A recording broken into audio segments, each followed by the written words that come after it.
The ClevelandMoto podcast is brought to you by Manscaped Lawnmower 4.0.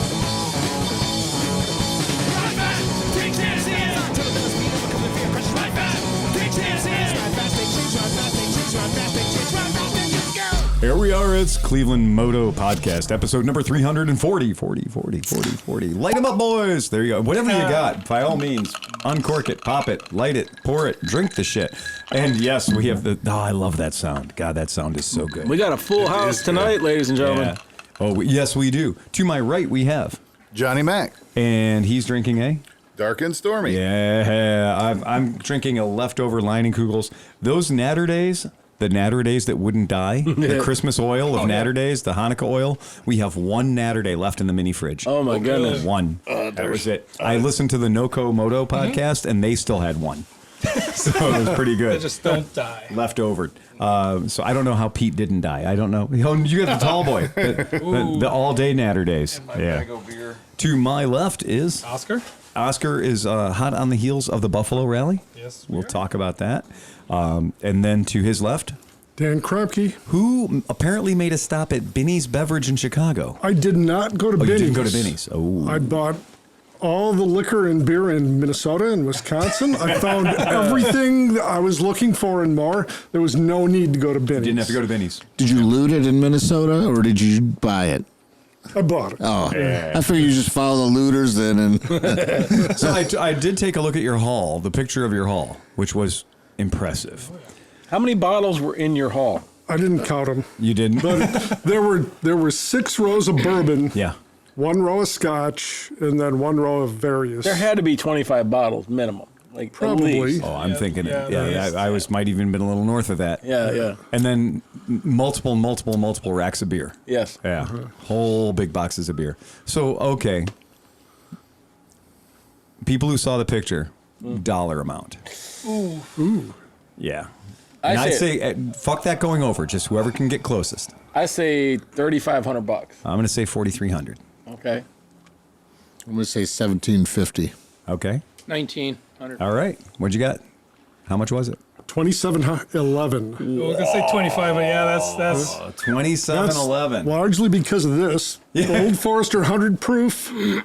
It's the new Johnny Drum. I recommend it to everyone. Cheap drinking. This is $25 in Wisconsin after tax if you buy 6. Oh my God. Wisconsin's like, we don't want you to be slightly volume. hammered. Yeah. You have to be really hammered. 100 octane, $25 a bottle after taxes. And I found them in the handles as well. I You got did? 6 of the handles. Yeah. Were like $40 for a handle. a whole lot of happiness for not very much money. That is economy So, drinking. fans of Dan and or brown liquor, there's a series on Netflix called The Great Heist. Yeah. And they do one about the brown liquor. It's the patties or the oh man, what is the name of the one distillery in Kentucky? But they had like a 20 Pappy McDaniel's? Pappy Yeah, McDaniel's. right. They had a 20-year-old Pappy McDaniel's. Right. And the guys were like, they found him in the test room, so they started shoving him down their pants. Oh, God. And then the bottles, because some Hollywood celebrity did something, they were selling for $6,000 a bottle. Yeah. So this dude started like kind of 5-fingering them. And then the guys that started buying that said, we want more. So we had another friend that worked at a different distillery Right. down there, and they were pumping out barrels to this guy, and he was selling barrels for $5,000 a piece. Yeah. And he got popped. I think he ended up selling $1.3 million of bootleg fucking booze on the side. Don't worry, boys. We'll make more. Yeah. And to his left is... Steve Sleepy. And to his left? Steve Hofford. And... Chris Smith. And... Commissioner Gordon, I was abducted on Brook Park Road. I got dropped off out front. Here I am. So, dark and stormy. And he brought all the ingredients for a proper dark and stormy, which is fucking awesome. I got to admit, after AMA Vintage Days, it did take me a second to be like, I could go for a bourbon. Yeah. Man, my bourbon tank was full. Yeah, my cup runneth over like a motherfucker. John was protesting at one point. Yeah. He was like, we saw people walking up toward us with bottles. He's like, that better not be bourbon, man. Better be wrong. Yeah. We did. But thank you for everybody who did bring us brown liquor. I know I shit talk brown liquor a lot, But, I always seem to end up putting it down the pipe. And everybody else likes it. There was none spilled on the ground at all. No. Yeah. No, but John did become the bourbon fairy. He did. He walked around and we handed out quite a bit. He managed to share the wealth for sure. Yeah. That was fun. Somebody brought us a bottle of Kirkland. Hats off to No. you. By the way, he didn't bring us a bottle of Kirkland. He showed us a bottle of Kirkland. Oh. And then he drank it. Oh. I took a few. I took a few snorts on it. I portioned out a bit, but it was very interesting because it's such a distinctive bottle. It's about 11 feet tall. Yes. It doesn't fit on any shelf anywhere. No. And you buy that by height apparently at Costco, and it just fills the cart up so nice.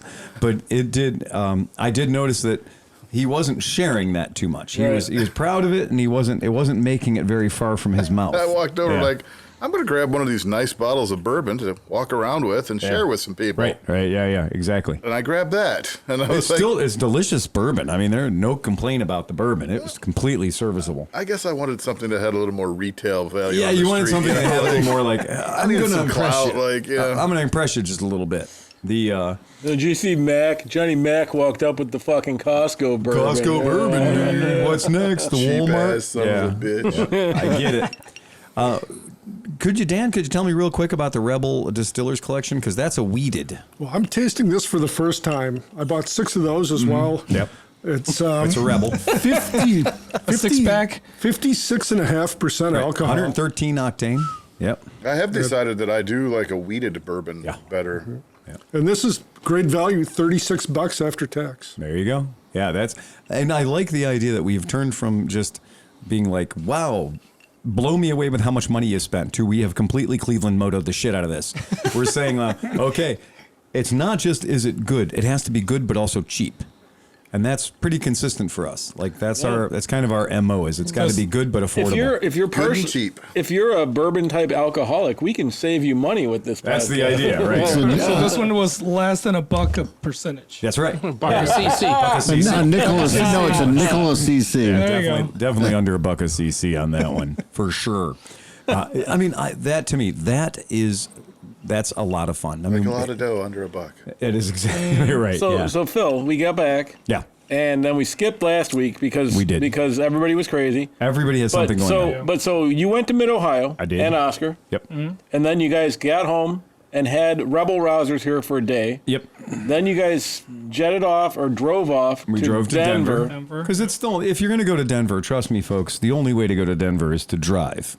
Nebraska is just gorgeous this time of year. I love Nebraska. You love everything. So I can see you. Runzas, exactly. Right. Where are we going to get a burger? What the fuck is a Runzas? Yeah. But that Cornhusker State, like, it was the only time. It does go on. It's like Montana with less scenery. It's Montana but flatter. It just does fucking proceed on. But it's forever. windy. Well, we did find an amazing steakhouse that was made of every animal in the room. And what was that place called? Alan Elo's Steakhouse. Something like that, right. yeah. So it was literally made out of animal? It was taxidermied. The timbers were to bone? fuck. Like everything was there. It was with hide stretched over it. Oh, there was every fucking dead animal you could ever think of. That's somebody's getting a little spicy through my headphones. But that was one of those places where there was no question about it when we got in there that we were in a fucking taxidermied heaven. Like as soon as you walk in, the first thing you see is it's polar bear. I'm sorry, it's Oley's. Oley's, yeah. Polar bear stomping on a baby seal. Yes. He's not shitting you. That's the front. Yeah. Not just a polar bear, but a polar bear having his way with a baby seal. Like every mount in this place was done with a sort of a sense of, well, I'll bet you can't do one of those. And the taxidermist was like, stand the fuck back. Hold my beer. Yeah, exactly. Hold my beer. I'm about to do something stupid.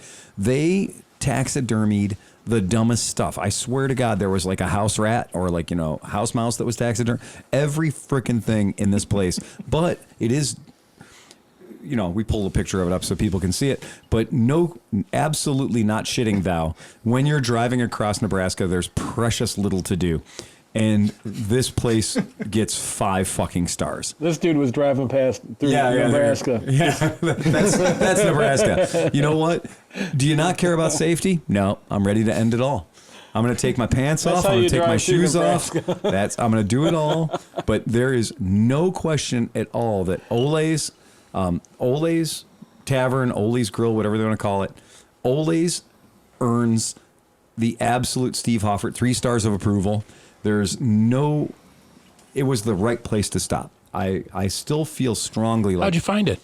We had said that we were leaving Denver that minute, and one of our friends who delivers motorcycles cross country and motor scooters and stuff cross country said, "Oh, if you're going across Nebraska anyway, you've got to stop at Oley's." And then our friend who runs a shop in Denver, Colin said, "Yeah, you got to go. There's just no missing it." So it just worked out perfectly, and that's the man. That's Oley, and he killed that bear with a stern look, and that bear didn't have a chance, and he killed the seal too by fucking it, and so that's why the seal's in the position it's in. I see the weird look on its face too. You do, yeah, exactly, yeah. That bear was like, "Stop fucking my seal." Because that was a story, right? That the guy was actually a hunter. No, the guy was crazy hunting all around the world and got didn't- everything. Yeah, in case you didn't know whether or not you could make money selling beer in Nebraska. Yeah, they're right next to a big granary with like 7 silos. And apparently this guy took the entire city's money and spent it flying off to exotic locations and shooting things. And everywhere he went was like a seaplane or, a team of muskies or huskies taking him all the way across some barren strait to go shoot something. And that ain't cheap, man. That wasn't cheap in 1940s dollars. So yeah, apparently right after World War II, when he came back, he decided to deprive a region of Nebraska of their money using alcohol, and he did. And it paid. And that place is like, you think about all the poor people that before us went into that bar and emptied their fucking wallets, so that guy could go shoot a fucking koala bear. Like, that's what that guy's whole world was. Now, what town is that near? I don't know. Let's find out. I've gone across Nebraska numerous times, always on Route 20. Yeah. If you do that, halfway across the state, you get to visit the Clown Doll Museum. Creepy as shit. Clown doll? Clown Doll. Oh, The Clown Doll. Fuck. They got all these clowns dolls sitting out front. It just totally panics you when you go Oh, by. yeah. No If you shit. keep going west from there on Route 20, you go through Gordon, Nebraska. Now, I visited there back in the early 70s and planted enough seeds out there where they decided to name the town after me. It's funny, there's a whole bunch of weird-looking kids out there. I was going to say, did you plant seeds or did you just spray seeds on everything? I planted them deep. Okay. Deep. Here's the weird thing is, I can't for the life of me. The funny thing is, you pull something up on, something up on Google Maps and it tells you the address right away. And it doesn't tell you the address. It literally just tells you 123 North Oak Street, Nebraska. Nebraska. It is in Paxton. There's only one city, and it's Nebraska. When you call, you have to say Klondike 1, 2. Exactly. It's in Paxton, Nebraska, and it's sort of at the little corner where Colorado tries to invade Nebraska. New York, it's kind of in that area. Nebraska. Yeah. It's at the corner of the Panhandle. So that's it. But it is pretty bad. You can be out at a level of zoom on MapQuest, or I'm sorry, on Google Maps, where it will actually show you Oley's Big Game Steakhouse and Lounge and a Dairy Queen that's 650 miles away. And it will. Those are the only 2 points of interest for that particular segment of the map. Nebraska. Is a Dairy That's Queen it. and an Oley's. Yeah, exactly. So anyway, you'll have that. Yeah, good stuff. I'm going to do the on-air read just because fuck it. By the way, we are, of course, as usual, sponsored by Manscaped. Manscaped. It turns out it works. It does work. I'll drink to that. Yep. Manscaped. If you want to turn a no-access area into an all-access area, Manscaped. Attention listeners across the galaxy, all the way from Australia to Houston. Do we have a pube problem? If so, our friends at Manscaped have cleared you for takeoff with their 4th generation and brand new lawnmower 4.0. Are those good for dental applications if you have one stuck in your teeth? Kick your pubes to the next planet with the Performance Package 4.0. The orbits in your pants will feel like you're in zero gravity when you use the best tools for the job from the leaders in male grooming. Join the 2 million men worldwide who trust Manscaped and get your rocket ready for takeoff by going to manscaped.com for 20% off and free shipping with the code ClevelandMoto. That's all one word, folks. So I work in marketing at my current job. I'm the video guy for the marketing department. Yeah. We have meetings where we discuss the liner notes to some fucking flower or something. Oh, yeah. I want to know how those meetings at Manscaped, yeah. they have a whole fucking boardroom full of people well, should we call them balls? No, I thought about this last night. How about orbits? How about orbits? Yeah. I love the idea. Honey, if you could just grasp the other orbit. Yeah. And the HR department, how do they handle that meeting? Right. I'm surprised Manscaped isn't inscribed on Blue Origin's. There you go. On the shaft. Yeah. Blue Origin, brought to you by Manscaped. Exactly. You'll notice there's no garden at the bottom of that rocket. Smooth as We haven't talked at all about the Weed Whacker, which is the one that's up for your nose hole, right? So the Weed Whacker is for the nose and the ear hole trimmers, Well, right? I don't have one yet. I know we need to get one. We have to make a call into Manscaped because We need to hook up on the drawers too, if man. you do the Performance Package 4.0, you do get the Weed Whacker. And I love this. They said it's like having a little astronaut to chop your worst weeds up top in your nose and ears. A little astronaut. Yes, exactly. It's a little bit fucking frightening. But Or would there that it be is. an astrosnot? An astrosnot. Yes. From the people that brought you Ku Klux Klanscape, it's the astrosnot. That was for free. And because that one for free. because we include all people, we also have the clamscape in case The Clamscape for any people that don't have tackle and tackle. bearish. Yeah, Right, exactly. If you don't have wedding tackles, and so I did you have can an incident Clamscape. with my lawnmower 4.0. You did? Well, the wife was charging it up because we were heading to the beach. Okay. Good. Yep.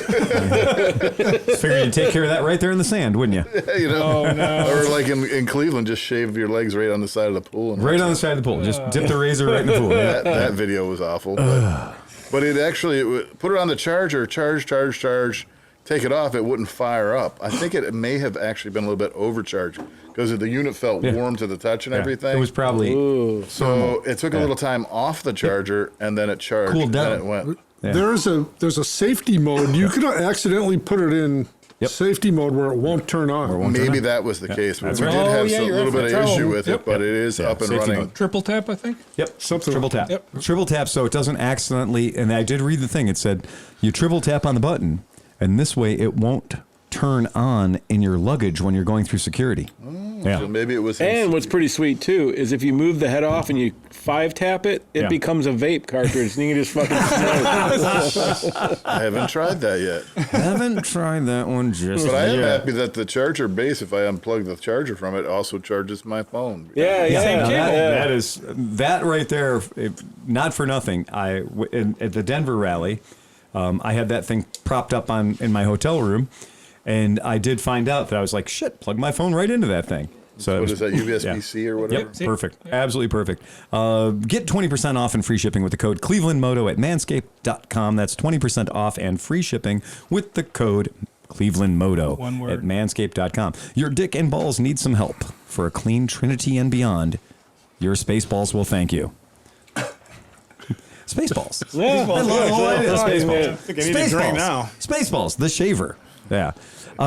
Interesting enough, These are not the balls you're looking for. Earlier on, we were talking about. All I want to say is that you're all assholes. We are. Yeah, but it's a fucking tiny asshole. I'll tell you that. They're smooth assholes. Ain't got no fucking chocolate starfish going on me. And dingleberries don't have a chance. Is that a huge penis pump? No, my friend, I'm so glad you asked. It's a motorcycle that runs on methane or methane if you're American. Yeah, this dude, straight up legit. Of course, he's Dutch.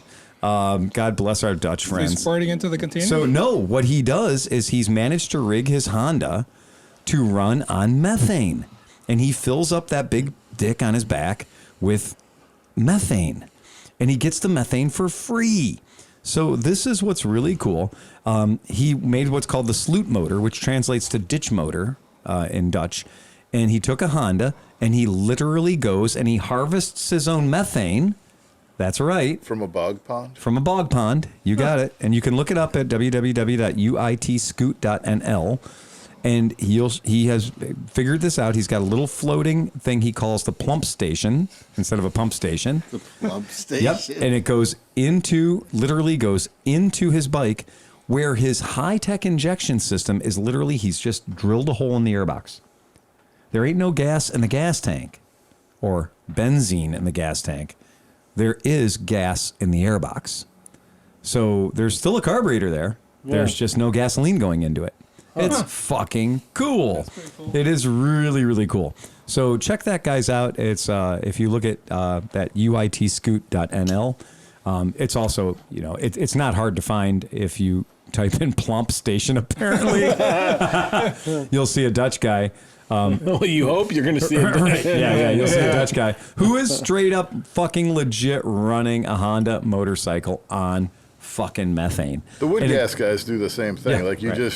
You got to make your wood gas reactor, and you just you run it right to the mouth of your carburetor, and just have a little ball valve that you can sort of adjust your mix. Because the carburetor still carburetes. Yep. It still controls. Well, wasn't that like who had the video of the motor and the tire? I did. And they were just squirting. Just shoot. Shoot starting fluid into it. Yeah. They literally held the battery to a starter for a second to get no carburetor, no carburetor, no exhaust, no nothing.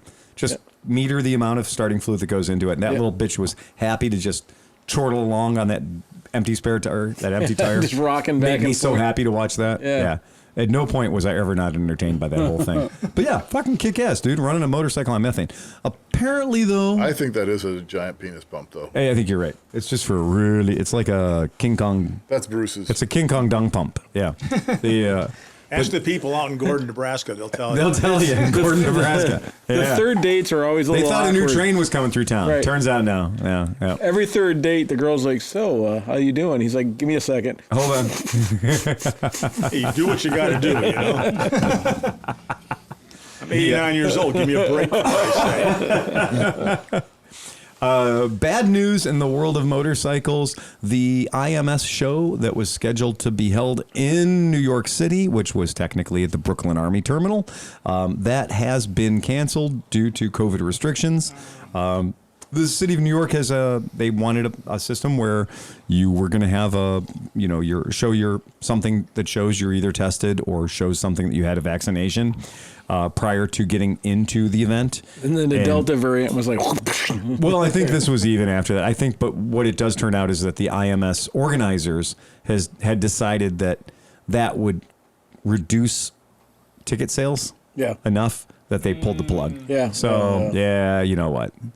But what for money? Well, why should we have culture? In other sad news, the doctor has left the building. Valentino Rossi has retired from MotoGP, so now he's just going to have to bang his super hot model who's pregnant right now. Pregnant, yeah, she's having pregnant. a kid, yeah. And then he also is getting like $40 million to drive race cars now. Right, so exactly. His life sucks. I'm sure it's going to be terrible. He'll probably work his way through that situation. I think. Yeah, I know. With enough thoughts and prayers, he'll make it through. He'll probably make it through. Yeah, he'll probably. You know what? Let's all just start a GoFundMe for the fucking doctor who's just. I know. One for the doctor. He's so unfortunate. Yeah, he's just poor bastard. He's gonna have to run He's just going to have his camp to run, his car racing program. Yep. I think he's going to actually be the head of a MotoGP team. Of course he will. I mean, the options are just not there for the guy. I feel terrible. Probably barely going to make it. Yeah. Probably barely fucking make it. I feel bad for him. He's really hilarious. Like, you don't really know who he is, and you're at a bar or something drinking. He happens to be there, or a restaurant or whatever. Yeah, oh yeah. He's on his motorcycle. Everybody's on it. Hey, you take off and you think you're going to keep up with him or something. You're like, what the fuck?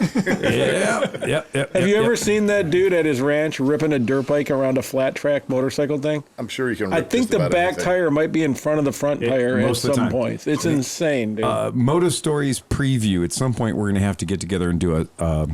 Back in the day, we had a shop called Supersonic Scooters, and I worked there, and that was in Columbus, Ohio. Mm-hmm. And they had this place in Columbus called Speeds.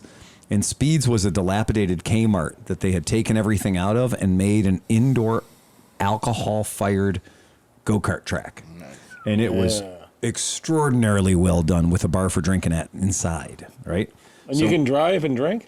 Bring it on. Oh, yeah. I think the profit margin was probably equal on both of those items. Yeah. So they encouraged it heavily. Yeah. You never left the building. Right. Right.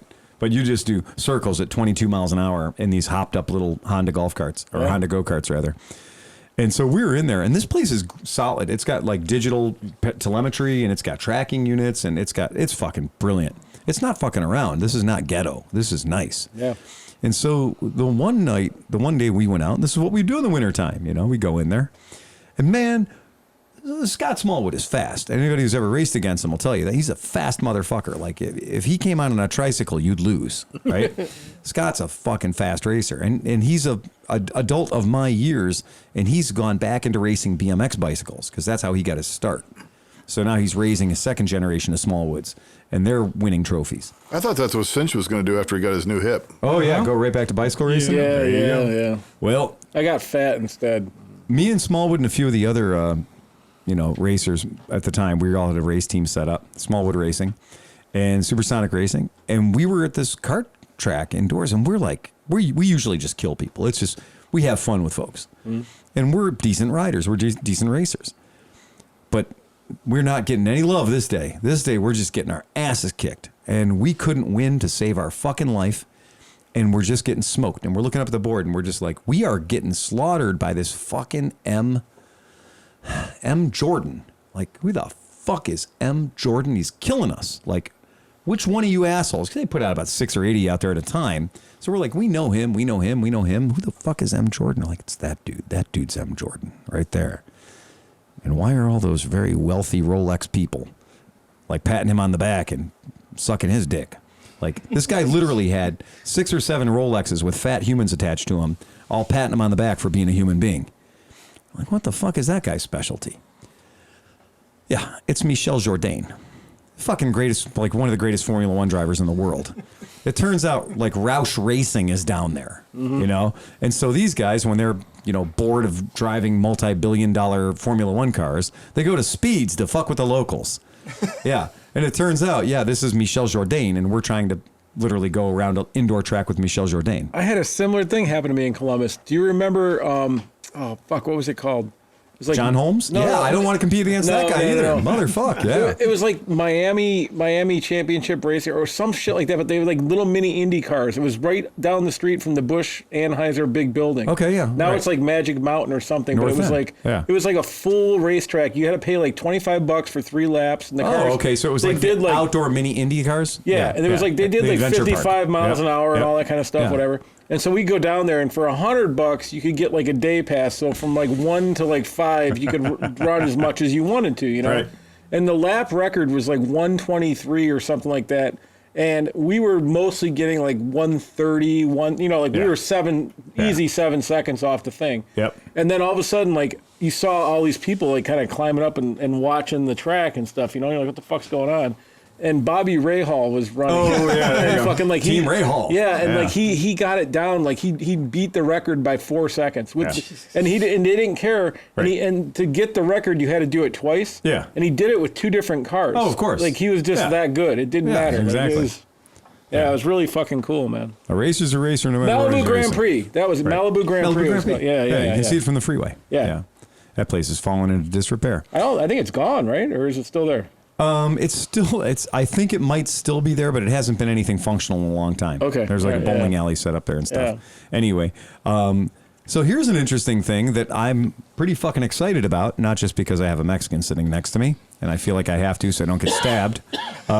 No, Hero. So Hero are the folks out of India who make more motorcycles than you can possibly fucking dream about.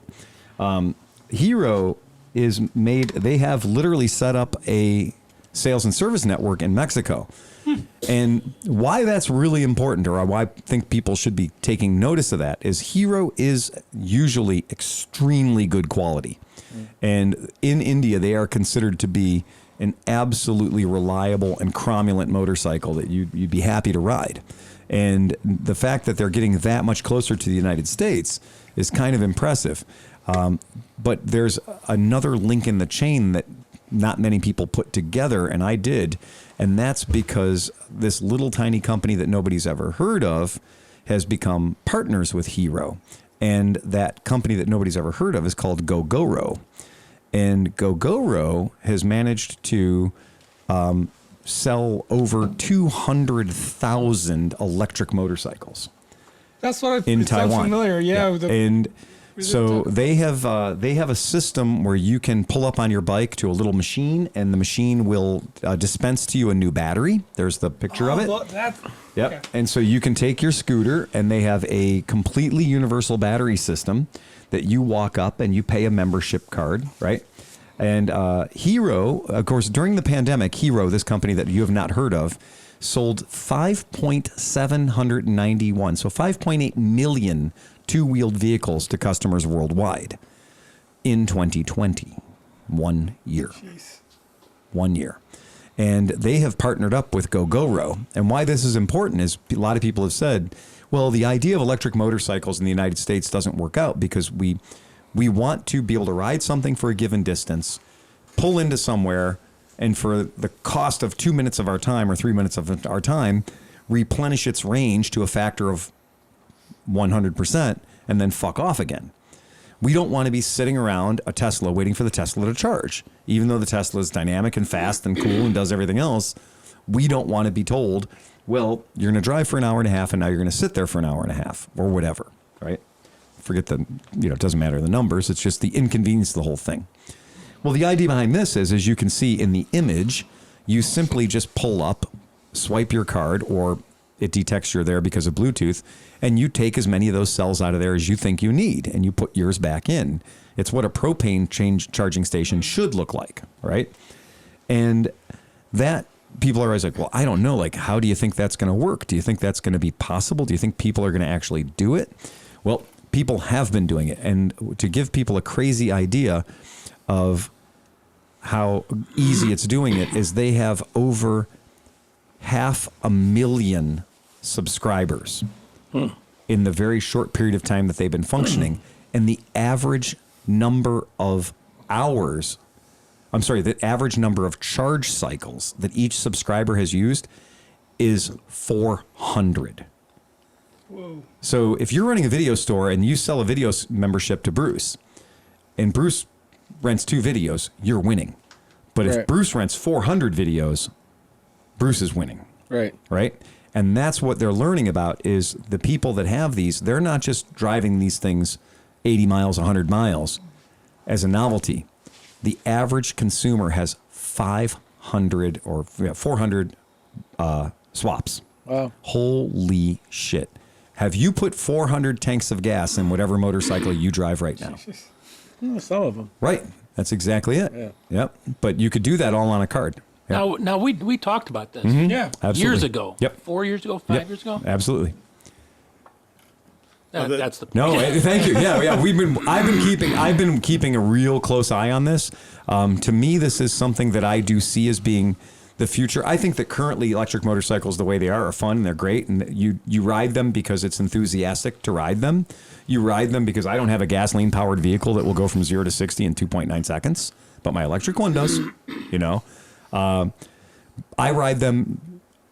It's not about riding them and then charging them because riding a 0 and then waiting for an hour for it to charge is not a great experience unless I have something really cool to do in that hour. Like put the level 2 chargers next to the strip clubs, people, or something like that. Like give me a discount, give me a deal so I can be where I want to be. I'll be there for an hour. But this to me is a big thing because if that system, which has partnered with Hero, which Hero does not fuck around. I mean, Hero has already sold. They're responsible for over 100 million two-wheeled vehicles. So that's pretty big. You might be onto something with the strip club thing. They could do they could do jiggly charging. Jiggly charging. You have like little things that you put on the ground and they know kinetic. It's like they know if you have a motorcycle outside, they focus on you. Yeah. You tip them well, and then they charge your bike. So they're better. generating energy while they're giving you a motorboat. Yeah, It's gyration technology. that's what I'm talking about. But the pole spins too. Right. That could be rigged. That's gonna be totally good. I'm thinking like that. A girl could work hard enough to drive home. Yes. Yeah, that's it. I think that's a good idea. So I was looking at Did you the. see the? Oh, go Oh, ahead. go ahead. So there's also like the hydrogen cars. I think Toyota's doing them, and you can charge those in like 5 minutes, But this is way better. I mean, yeah, it is. Because Yeah. they don't have enough stations to charge anyway at this point, but this is makes more sense. Yep. I'm sorry, I got the number wrong, by the way, earlier on. I said they hit in literally in 1 year, they have reached 400,000 battery swapping subscribers, and those 400,000 are responsible for over 200 million battery swaps. So that's 500 swaps per customer. Oh. 500 swaps per customer. That's fucking incredible. There's probably businesses, there's probably delivery places just fucking rolling on Loving that. it. Absolutely. Or people just change their loving it. battery every day on the way to work back and Why forth. not? Yeah, sure, right. Why not? Why wouldn't you? Well, that would be the last thing I would do on my way home from work. I'd be like, oh, and before I pull in the driveway, pop at 7-Eleven and grab Yeah, I can grab totally another see battery. like all the pizza places and stuff using these fucking things and just swapping them all over the place. It is insane. Hey, the Hero motorcycle, it should be mentioned. I've got some experience with that because I spent a bunch of time in India. Yeah. The Hero motorcycle is unique. The Hero 150 can easily carry a family of 17. Yes. Oh, yeah. No, they're crazy. That's true. Yeah, guaranteed. They have a special gear for that. With babies hanging off both sides. I've got pictures of what scared the hell out of me. Saddlebags that just hold nothing but goats. Between the husband and wife, and you don't realize, but there's 4 kids in between Easy. the husband and wife. Easy. They have the running boards, right? On the bottom, they put the big running Absolutely. The wife sits sideways. She's wearing a sari, Right. and they got a little handle on there for her to grab onto to hold on. Yeah. And she literally has kids hanging all over. Yeah, and they've got Got to a be 2 or 3 between her and the husband, and on a gas tank to possum. be 2 kids sitting. Right. I'm not lying. That's No, exactly it's- how yeah. it looks. So It's absolutely amazing, and to see that they're hooking up with Hero, which is going to give them worldwide market saturation, and now leave the Taiwan market behind, pick up the Indian market, pick up Mexico. That's a huge fucking market. If anybody's ever been to Mexico City, it is not an easy city to get around on. People don't realize Mexico City is the 6th largest city on planet Earth, and it was not planned. Like they built Mexico City by going like, oh my God, there's an eagle with a snake in its mouth sitting on a cactus. This is where our capital is going to be. Look at the flag, people. That's your story. That's where it comes that from. was it. What is it? An eagle with a cactus? An Like eagle with a eating snake a- in its mouth, sitting on a cactus. And the ancient ones had said, Prefect. you will know when you are at our capital. You'll know when you're at our center of civilization when you see that. And somebody just got sick of walking and went, I saw it. Calling it right here. But it's got a bigger water problem than Venice. Dude, It's that's sitting a pigeon. That's not an eagle. Shut the fuck up. Fuck up, man. Don't your feet hurt? Right. Your feet fucking hurt. Mexico City's built on water. So it's literally built on water, but there's nothing to drink. Yeah. So they got to pump their water in from. It is the craziest place. Like it is a crazy place. But when you say, "Oh, you're going to Mexico City," buckle up, Buttercup. You're going to be there for a while. That motherfucker is huge. Mexico City is super duper big. Really dense. So if Hero can do electric vehicles and they can conquer Mexico City, New York, LA, that's nothing. That is nothing to them.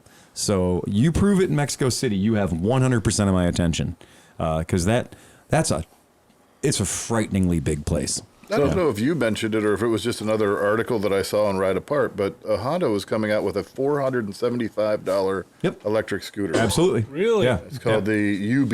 UB and Yugo. And the Yugo. So the Yugo, no relationship to the Slovenian company. YUGO. Right, exactly. No relationship to Yugo. Yugo. Why Yugo? It's the UB. You're right. Then they've got the Yugo was $975. Yeah, 30 mile an hour. Yep. And then the UB is half as much money. $475. Yep. So 15 miles an hour though. yeah, that's the problem. And I can tell you from the guy who has a lot of experience with that kind of shit, it sucks. They have pedals. Do they? Yeah, that's what I'm saying. Yeah. So you can legally get through some You can laws. call it. You don't have to have a driver. Yeah, but for a college campus or something, that's better than a bicycle. You know what I mean? Well, that's and for cheaper than a lot of electric right? Yeah, right, bicycles. right. And while we have the listeners' attention and we happen to be talking about electric vehicles, fucking Yamaha, way to go Yamaha, and get to the fucking thrust of the matter before anyone else did and just admit we have a problem, because They made the MP3. Yamaha did something that nobody else did, and Yamaha created an MP3 generator for your motorcycle. Oh. So Yamaha literally designed a high-tech sound generator for future It's called the Live AD acoustic design from Yamaha, or A-Live. But that thing can literally create whatever sound you want to make your electrical vehicle to make. Yeah, that's right. So a company that has been world renowned for making musical instruments is now making your motorcycle into a musical instrument. Right. Right. And but they also bring it on, baby. Like, yeah. They also made an MP3. Did you see that they announced their three-wheeled KROMPKE MP3? does too, yeah. I know, but it's just like, do we need more MP3s? They kind of got the one company that started that shit. They should have literally got a pass for the rest of their life. Yeah. They could say, and today, Piaggio, your reward is that nobody else ever has to build another one of these. Right. Done. That would be it. It would just be a simple rule that says, thank you. You've proved it can be done. Now everyone else can continue making proper vehicles, right? Nobody else needs to waste their time on that shit. Yeah. So did you guys see? So the Benellis have been selling pretty well, right? And the Benellis have been selling quite well. Absolutely. If you have not experienced a Benelli TNT 135, you are missing something. Right. Yeah. You talk about fun per pound and fun per dollar. Motherfucking is hilarious. Well, and most importantly, the quality's been good. Quality's been fantastic. And so the 502 that you got in the Leoncino, they seem to be very nice. Everyone quality. loves them. Yep. So did you see that? So QJ Moto, who is the manufacturer? We call them Quang Jang, but they're actually pronounced Shangzhang. Okay. Yeah. Right. They have an SRT 700 coming out, which I'm sure Benelli will, and it looks fucking dope. It does look cool. Did you see? It's like a new adventure bike. Yep. It's got a big old schnabel on it.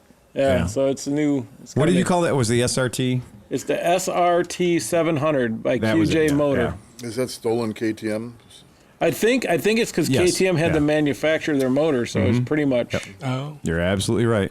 Yep. Yeah, none of that. I believe 100% all of that. I guess it's not stolen if they give it to them. Well, that's exactly it, and it's not stolen if you know. Nobody ever said that Honda stole a design from Kimco. Yeah, that was kind of like Honda paid for that, right? So, but yeah, that is one of those extremely cool things, and yeah, we've been selling the hell out of the Benellis, and everybody likes them. Like they are legit well loved. I mean, that's what's kind of kooky about it is. I might be losing mine. My wife, we went for a giant ride on Sunday last week. She rode the Buddy and I rode my FJ. Okay, yeah. And she was like, I think I want something a little more. She goes, I'm going to try your green bike. So I think she wants to take over the fucking TNT 135. Oh yeah. So that means I'll have to get another one. Yeah. Now, but this is one thing that I think is fucking hilarious is just lest you forget after looking at all that BMW craftsmanship and all those ideas that are clearly lightly stolen from KTM. Oh yeah. Keep in mind that they also build this. Yeah, that's the home. That's the home marketing going on right there, folks. That appeals to someone. Blue dragonfish.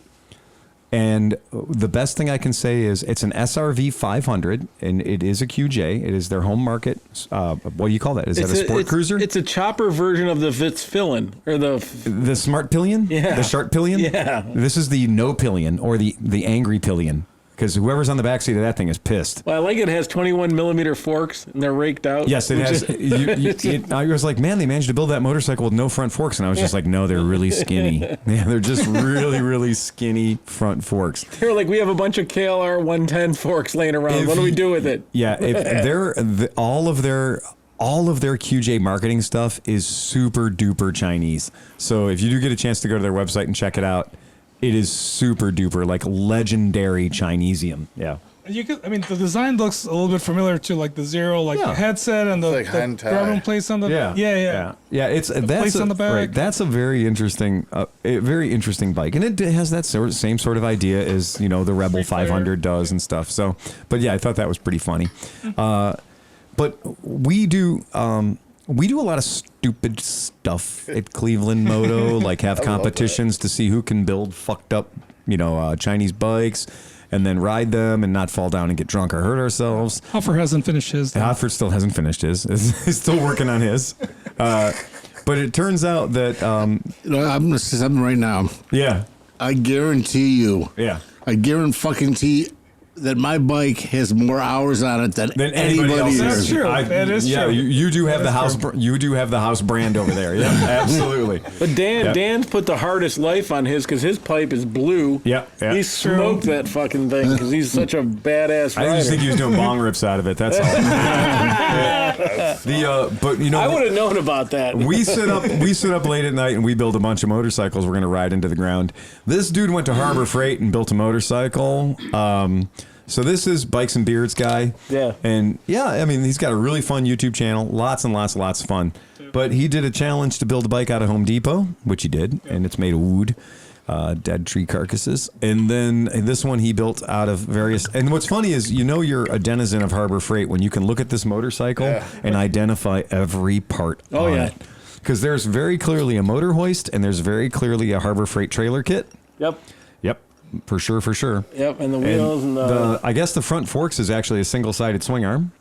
Yep. Yeah, the whole thing is and so is the back, single-sided. single-sided, right? So, you know, you don't need to build it for durability. You just got to ride it around the parking lot. So is this one the dark side then? This is double dark-sided. Double dark. Yeah, this might be a double dark-sided dildo right here. This is Did totally you see the game dark on. side bicycle, or did you post that? I posted it. Yeah, you did. The Chinese dark side bicycle. Like, and it looks exactly like this, but it's blue with no motor. Right. It's electric, you know. But that was the dark side okay. bicycle. Yeah, fuck. I can get 196,000 miles before I have to change my tires, though. Actually, double that. Double. There's no way in the world you'll ever wear out a car tire pushing around only a car tire. Right. I mean, think about those rides at Cedar Point when we were a kid. Oh, yeah. Those rides that have been around since 1932, and they still had the original fucking tires on them, and all they did was go in circles, you know? Yeah. Those things never had a flat. Did you guys hear about the lady that was standing next to the Top Thrill dragster and got a bolt to the eyeball? I thought somebody said she had an open mind about the ride. Yeah, she did now. Yeah, exactly. Did she die? No, hospitalized though. They're keeping real quiet about it for goddamn good reason. Yeah. Because it's not even like you're on the ride. I can understand if you're on the Top Thrill dragster and you shit yourself. You know, that's going to happen. That fucker's scary, man. It's a scary ride. It's fast. You know what? It's not even that it's so fucking fast. It's that fucking 19 seconds before you launch of this bullshit at like 400 decibels. Yeah. And it's just like, when are we going to launch this thing? And you know, with any action in the world, there's always like a and then you go. Yeah. Right? Well, in this fucking ride, there's like 17 miscellaneous noises. And everybody next to you is like, you can hear that guy's asshole slam shut. And you're like, oh, we're going to go this time. All right, you're ready to go, folks. And then you're like, oh, fuck. And then the audio track comes back on again. And you're like, what the fuck? And then when you're like, what the fuck? And you're looking over your shoulder, that's when it breaks your fucking neck. Because you can't look over your shoulder in that fucking ride. I just want to know, like, I want to go back to the meeting when they were discussing this, and there were just two dudes smoking a joint. Yeah. And he's like, dude, I was watching this documentary of how they launch fucking airplanes off ships. Yep. And he was like, dude, we should make a ride. No, I actually think it was what would happen. Some dude was sitting there and went, I wonder what would happen if the demon drop fell over. They're just like, just take the demon drop and lay that bitch down. That's it. You think people pay to ride that? Jesus Christ, I'm surprised they're not paying to ride it right now. Motherfucking build that thing, man. Yeah, that thing, that's no shit. If you haven't been to Cedar Point, which is America's roller coaster, you should go to Cedar Point. Yeah. It's fucking crazy, man. They have shit there that shouldn't exist. And definitely don't do it on acid. No. They had a roller coaster called the Maverick that hurt so many people they had to redesign it. Yep. Yeah. And then the Steel Vengeance is another one. The Maverick was a great ride. The Maverick was amazing, and they had a little thing in the middle of it that was like, okay, we're going to give you 1 second to get your shit together. But then they just snapped the car left and right real quick.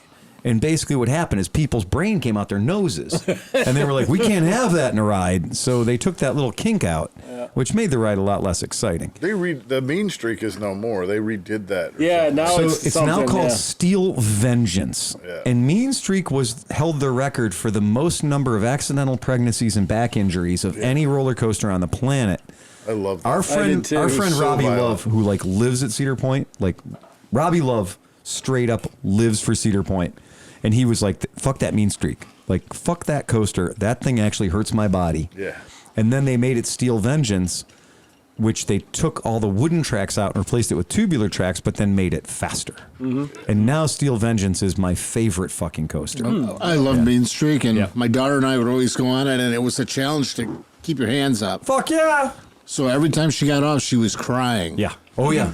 And she'd look at me and say, like when she was little, she'd look at me and say, Dad, I'll go on it again if you want to. Oh my God! No, I can't do that to you. Well, yeah, I said no. Once is enough for you. Yeah, that's exactly it. And now she's getting married. Yep. Yeah, it's gonna be expensive. Yeah, but Cedar Point. I already put the deposit down. So Wow, man, I didn't even know they'd rent the Hindenburg Well, you knew anymore. something. You knew something was coming Stadium. up because it's been like 6 weeks since Steve said I bought 17 motorcycles. Yeah, so yeah, he's like, yeah. oh. Well, that doesn't actually, really change. I think Cedar Point does not hold the record, though. There's a park somewhere a few years ago that decapitated a 12-year-old kid.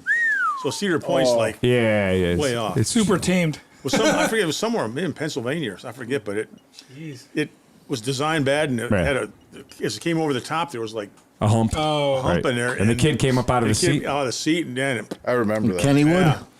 It wasn't Kennywood, was it? No, it wasn't. It was.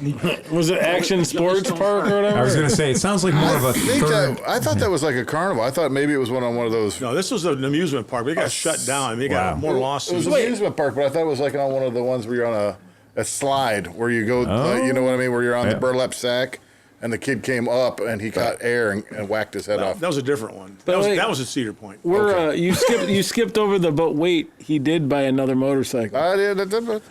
I'm not stealing thunders. I'm not stealing it either. Well, wait a second. Now, hold on. Now, did you or didn't you? It kind of comes down to, did you buy a motorcycle or did you not buy a I motorcycle? did not buy a motorcycle. Okay, but is it in your house? Is it at your garage? Is it at the sewer plant? Is it? It's not even on this continent. Oh, really? Okay. Oh, yeah. I know what that is. Oh, he bought another K car? No. It's cool. Yeah, we're not going to talk about that until at least gets on a boat. we're not going to count our chickens until at least it gets on a boat. Jeez. Suffice to say, it's fucking cool, and you didn't spend much money on it. So, All right. yeah, any single person at the table would have fucking bought it. In fact, you'd be mad that you didn't buy it. So, yeah, it's fucking cool. Well, like you've made way bigger mistakes in your life. Yeah, no shit. Hey, has anybody seen the Kawasaki Adaptive? I read about it after Okay. you posted it as a. Yeah. I fucking love this idea. Harley-Davidson, everybody shit their fucking drawers because there's a button on the most expensive Pan America you can buy, and you press the button and the motorcycle gets shorter, right? For those little Harley people that are built wide and low to the ground for farming. And the best part about it is a lot of guys when they went to the dealership, Yeah. the dealers were so uneducated about it. Right. That they said, oh, yeah. No, that's included on all the bikes. And many dudes bought bikes without that, and they got it, and they were pressing the button, and it didn't do anything. No, right. And They're waiting like, for the little ladder to come out? Yeah, and the dealers were like, oh, well, I'm sorry, you bought the bike. No, And you have to look it up you have to special order it. It's called the Oompa Loompa package. Comes with a little pair of black and orange little Oompa Loompa trousers and a wig you put on your helmet. Now, you don't wear a helmet on a Harley-Davidson. Who am I kidding? But yeah, you press the button and the bike gets shorter so you can get on and off of the thing. Right, it's pretty cool. And so, like that was a big deal. But I mean, Honda had that motorcycle that straight up fucking rode itself. And they tell you to go fuck yourself. And Honda's like, we got a bike that can do that. Yeah. Years And ago. You'd call it. Yeah, you'd call it. And the motorcycle would just come over to you. Follow Be you like, around. Yeah, you want to go for a ride? Want to go for a ride? It's like a Labrador. Drop a tennis ball near it. Exactly. Yeah. It's like, oh, you dropped this. You scratch it behind the mirror, and it leaves a little oil stain. But it did that. It could lower its height all the way to the floor. Yeah. So if you wanted to get on and off the bike real super easy, it could lower itself all the way to the floor, so you could get on and off real You easily. get in a crash, you're paralyzed from the waist down. It could help you back on. It just crawls back onto the road. Right. It does a Dean Kamen thing and encapsulates you and takes you to the hospital. It tries to give you CPR. You're like, that's not my... Oh, never mind. It just whispers in your ear. Keep going. We'll be there soon. Tendrils come Just out, hold in there. put patches on you. Yeah, exactly. Defibs you on the way to the hospital. That's a good motorcycle. But what was cool about that thing too was it was also self-balancing, so you could just rail on it, just have fun. So Kawasaki, in the interest in the, I guess somebody says, what do we call the versatile motorcycle? A Versys. Mm-hmm. How can we make the Versys more versatile? What if we had one motorcycle to rule them all? Yeah. And that's exactly what this motherfucker is. We've had some transformer technology. This legit has transformer technology. Do you want it to be a sport bike? Not a problem. Do you want it to be a motocross bike? Not a problem. It will do all of those things. And it does it by changing its center of gravity. It does it by changing the rake of its front forks. It's pretty fucking genius.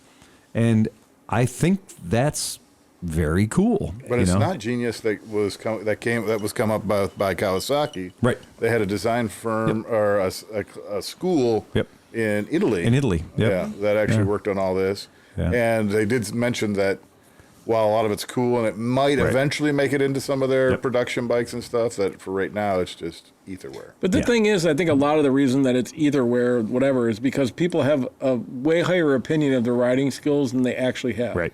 So like 90% of the guys are like, well, it's not going to be good at anything, and I can't have but the best off-road bike. And you're like, dude, you need a moped with slight knobbies and you'll be fine. You know what? You know what I mean? Like, to give you an idea of how available this technology is, I had a Mitsubishi Pajero 1993 that had adaptive ride height technology. So you could either have it automatically go to the right ride height for the conditions, or you could override it and say, I want you to look like a monster truck. And say, I want you to look low. But, Citroen DS19 had that in the 60s. I was going to say, and the Vados in the 70s, the Vados were like, fuck you guys, man. The thing about that is you've introduced a lot more extra complexity to a bike that is supposed to be rugged. And when I make a steering head that can change angle, then I have put a joint in something that is never supposed to be a joint. You're right. It is supposed to be solidly welded and never be able to flex or move. True. So I don't know. Yeah, that's the problem with designing stuff like that. Once you go into the people that actually do the motors and the functionality of it and manufacturing it, they're totally three different things that you have to make them all work together. Wants so that's this so bad. Well, so this is why I pulled this up, because the other day this guy showed up at my house riding a fucking bike, and it sounded like sex. I mean, I heard the bike. I was in my backyard, and I heard this bike pull up, and I was like, oh, gear-driven cams. And I was like, and I kept walking towards my front yard, and I was like, gear-driven cams, gear-driven cams. They make their own fucking noise, man. Nothing in the world sounds like an Interceptor with gear-driven cams, period. Say no more. Doesn't matter what kind of exhaust you got. The motor itself sounds cool. It just sounds cool. And you were on your Africa Twin. That's what hooked me. I mean, there's a number of things that hooked me on that bike, and that's one of the things. Yeah. And and in fact, I'm going to go out on a limb and say that is now my favorite bike. Yeah. And I think a lot of people are right there with you. So what they decided to do was they decided to build an Africa Twin for people who have given up on the charade that they might go off-road someday. And so for people who are very realistic about how they're going to ride their motorcycle, they are presenting to you the NT1100. That's my next bike right there. It's pretty fucking cool, man. I mean, like, look. Well, Steve and I were looking at these probably 4 or 5 months ago, and like, he said he was going to buy one if they ever came out. This is a... And I was going to get the Africa Twin at a very cheap price. I thought that was your bike for that already. $4,000 Africa Twin? Well, I don't know, but I heard about the $3,500 Africa Twin he was offering me. Yeah. So there you go. But not joking, this thing, for being, what it is this is a great bike. This isn't, this is the Africa Twin motor in a real fun suspension that, as long as you say, my name is Phil Waters and I promise to never fucking go off-road, which is an easy promise. I made it 20 years ago and it turns out it was right, because every time I go off-road, I get fucking hurt. So, but are you saying that bike can't go down a fire road? Of course it could. Any motorcycle can go down a fire road. Jesus Christ. Did you see what Moto Pete did to a Vespa? Yes. Right. Yeah. So but what I'm saying is that most guys, they're like, I have to have this adventure bike to go down that. No, you don't. No. Dan took his America down fucking gravel roads, like. People were riding gravel roads before they paved the Alcan Highway, before they paved Pikes Peak, Those were only roads that were just gravel. I mean, there's half the time places I deliver motorcycles to in Amish country aren't paved roads, and they're doing it on buggy wheels. Still guys that were doing the Baja 500 on CL 305s and 450s and stuff like basically a street bike. Go ahead, take it across the desert. Go for it. Oh, no, that's not an adventure bike. It doesn't have aluminum boxes on it. Well, the TT as well started just as exactly. Well, and think about this, like all the guys that complain about suspension. Yeah. Evil Knievel's like, dude, I jumped 45 buses with 2 inches of fucking travel. I jumped 45 buses on a Sportster. And then my sponsor changed and I had to do it on a Triumph. That was it, right? But that right there, again, they took away the schnabel. They gave up on a lot of pretend, I'm not dressing up as a BMW GS for the weekend. Can I put boxes on it though? I need I'm panniers. sure you can. It'll only make it go slower. Mm-hmm. Yeah, and that's step one. I'll tell you, that TRK 502X back there that we have in the shop, with all the giant GV aluminum boxes on it, you put all those things on it, and then it reminds you that it's a 500cc. Mm-hmm. Not because it's heavy, because it's pushing a sheet of 4x8 plywood. Right? It's like literally, it's like you strapped a 4x8 sheet of plywood to the back of the bike and tried to go 90 miles an hour. Drag a Right. parachute. They're not the best thing. Right. But when you want to take a bunch of shit and go to work and ride your motorcycle, Yeah. it works for that. So, I'm still convinced that if I were to own a TRK 502X, I would not spend the money on the boxes, and I would instead get soft luggage. Sure. Because then you can strap it and And it breaks your legs a lot less. Right. Yes, it does. And so what if you can't sit on it while you're taking a shit at the rally? Right. But you take those hard boxes off of the TRK 502X, and that motherfucker's amazing. Mm-hmm. Like, that bike instantly becomes one of my favorite bikes to ride because it has the right amount of suspension, which is to say a lot of it. It has no problem up and down curves, shitty bumpy pavement. Bad urban environment, does not give a fuck, gives you enjoyable little wheelies. Like, it's a cool little bike. Like, that 502X, Benelli got their finger on the pulse on that one. Mm-hmm. That's why I only ever use a top box. Yeah, that's exactly it. That's all you need. That's all you need. Yeah. And you don't have to look like a douchebag with squared off boxes. What I don't like is the squared off box gives you an edge to hook. Absolutely. Right. Yep. Oh, it'll break your Absolutely. leg in a heartbeat, too. Right. And I understand the aesthetic appeal of it and how it's a fad that we're going through right now. But I got to say, in 10 or 15 years, we're all going to be looking back at it going, oh, man, that was literally like that was putting lipstick on a pig or pig on a lipstick. I'm not sure. But I think in retrospect, we're going to look at those big boxes and just be like, what the fuck was going through our head? Because, there's every different company makes rubber bag technology where you can take an Ortlieb bag and literally put it underwater. Well, and also, so like all these guys, and I was one of them, still whatever. But like, you put all these bars Aluminum on your box bike and enthusiast. aluminum box on the back, and Yeah. like, it's cool because you can carry shit, right? Right. Somebody, they had a whole thread about, they're like, why don't they make them so that it's like the crash bars, Right. and your bags are incorporated on the front of the bike, so you get wind protection. Yeah. You get aerodynamics, and A you can frunk. still pack everything in there. When the bike falls over, your legs are behind the What was stuff. that windjammer you were talking about that had the Bates Clipper. The Bates Clipper. The Bates Clipper fairing actually has a trunk in the nose that pops up. Exactly. And dual headlights. Yeah. Well, that's what that one kid that was coming up here with the GS 850 with the windjammer. Right. His had the original headlight and then the windjammer headlight, which was a full nother assembly in front of it. I mean, you're supposed to take the original one out. Yeah, but that guy didn't. He didn't. Yeah. Yeah, that was fine. What's nice were the BMW bags, Yeah. the accordion bags that would Yeah. Oh, yeah. go out and then Flip go the back in. lever Like over if, and they you, go if they were big and closed, better. you could close them down. Yeah. So And that's really smart. The city bags that can expand are just fucking brilliant. So anyway, I thought that would be super cool. And for people who are bag enthusiasts, there's a picture of it with bags on it, so you can just get that out of your fucking system right now. Yep. Feel better about yourself Oh, now? those look like my FJ09 bags. So they're like the plasticky, like smooth. They're basically briefcases. Yeah. Yeah, yeah. Still put shit in them though, man. No, yeah, just pop those off and go into your future office with your future lift and your future elevator and your future everything else. It's what the future looks like. Yep. The seat doesn't look half as comfortable as the Africa Twin, though. No, it does not, especially the passenger part. That passenger thing does look straight up like a good excuse to call Sergeant Sir Corbin. Yeah. Yeah. That, which is exactly all motorcycle seats are. That Interceptor we had here, that 1200 Interceptor, the fucking seat was plastic. I shits thou not. Like, it was made of just this monocell, like, weird foam, like, brick.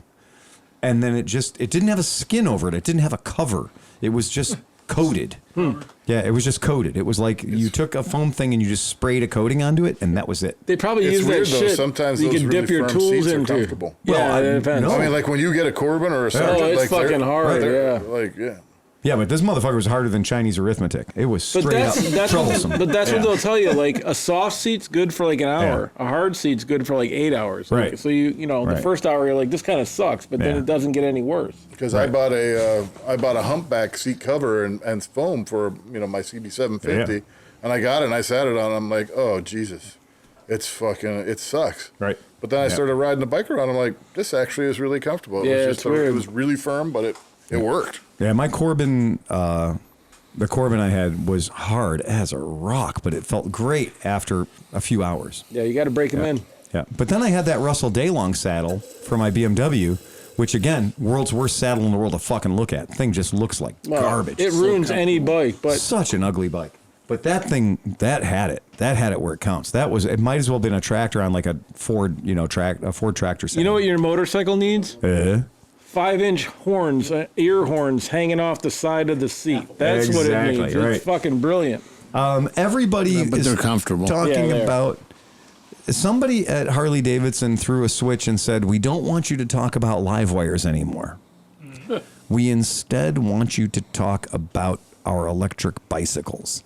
Their marketing division has bombarded, I mean fucking bombarded the planet with this picture. And this picture is supposed to be the electric motorcycle version of Harley-Davidson's first production motorcycle. And it's a tough one because it doesn't look like Harley-Davidson's first motorcycle. Like not even a little, like not even if you squint real hard, does it look like Harley-Davidson's first motorcycle? Because it had a horizontal bar. Well, the only thing about this that looks like Harley-Davidson's first motorcycle is that it happens to have white tires. Which, okay, I'll give it that. The motherfucker has white tires. It has got reverse white wall. It has got super. It's just an all. Yeah, it is exactly. That motherfucker just has white tires. And to put it into perspective for you, I want everyone to look at that motorcycle, get a good long look at that motorcycle, enjoy it, soak it into your brain, soak it into your eye holes, really, really work on that. And then we're going to have a quick look, as soon as my computer allows me to cast it over there, what Harley-Davidson's first production motorcycle actually looked like, which is nothing at all like the bicycle, other than the fact that it has white tires. Exactly. No, it has the silver thing at the bottom of the forks. Oh, it does. It does have the does. little silver thing at the bottom of the forks. You're right. Okay, very good. Anybody else want a darkened Stormy? Yes, I would love one. Yeah, I would. Since you're up and I'm talking, yeah. So plus the handlebars are kicked way back. And those handlebars are forward. Exactly. Yes. Exactly. Right. And that's exactly right. So basically, this is one of those things where Harley-Davidson has decided to sell electric bicycles now. They're doing it under the heading of this Serial 1. Yeah, Serial 1 being like it was their first motorcycle, Serial number 1. And they're selling electric motorcycles. Now, here's the crazy thing about this electric bicycle that you're seeing, that, again, Harley-Davidson, a T-shirt company that sells incomplete motorcycles for the past 100 years, changed my mind, right? Because there's never been a Harley-Davidson that came out of the factory ready to go. You always got to do something to it. And realistically, they definitely sell way more money in T-shirts. So anyone for the fun, just for the shits and the giggles and everything else, that is straight up legit. Is that going to be like $10,000 for a bike? $36,000. Yeah, to give you an idea, they have not put out an actual price. Right there, $37.50. No, that's for this. That's for the girls' one. That's not for the Harley Davidson. You don't see that? Nah, exactly. Right. So this one up here, that's going to be some kind of special edition. But so what I did was I found the company that has allowed them to put their name Harley Davidson on it. We're going to pull it up here. And here's the trick is, you guys know how much I love marketing.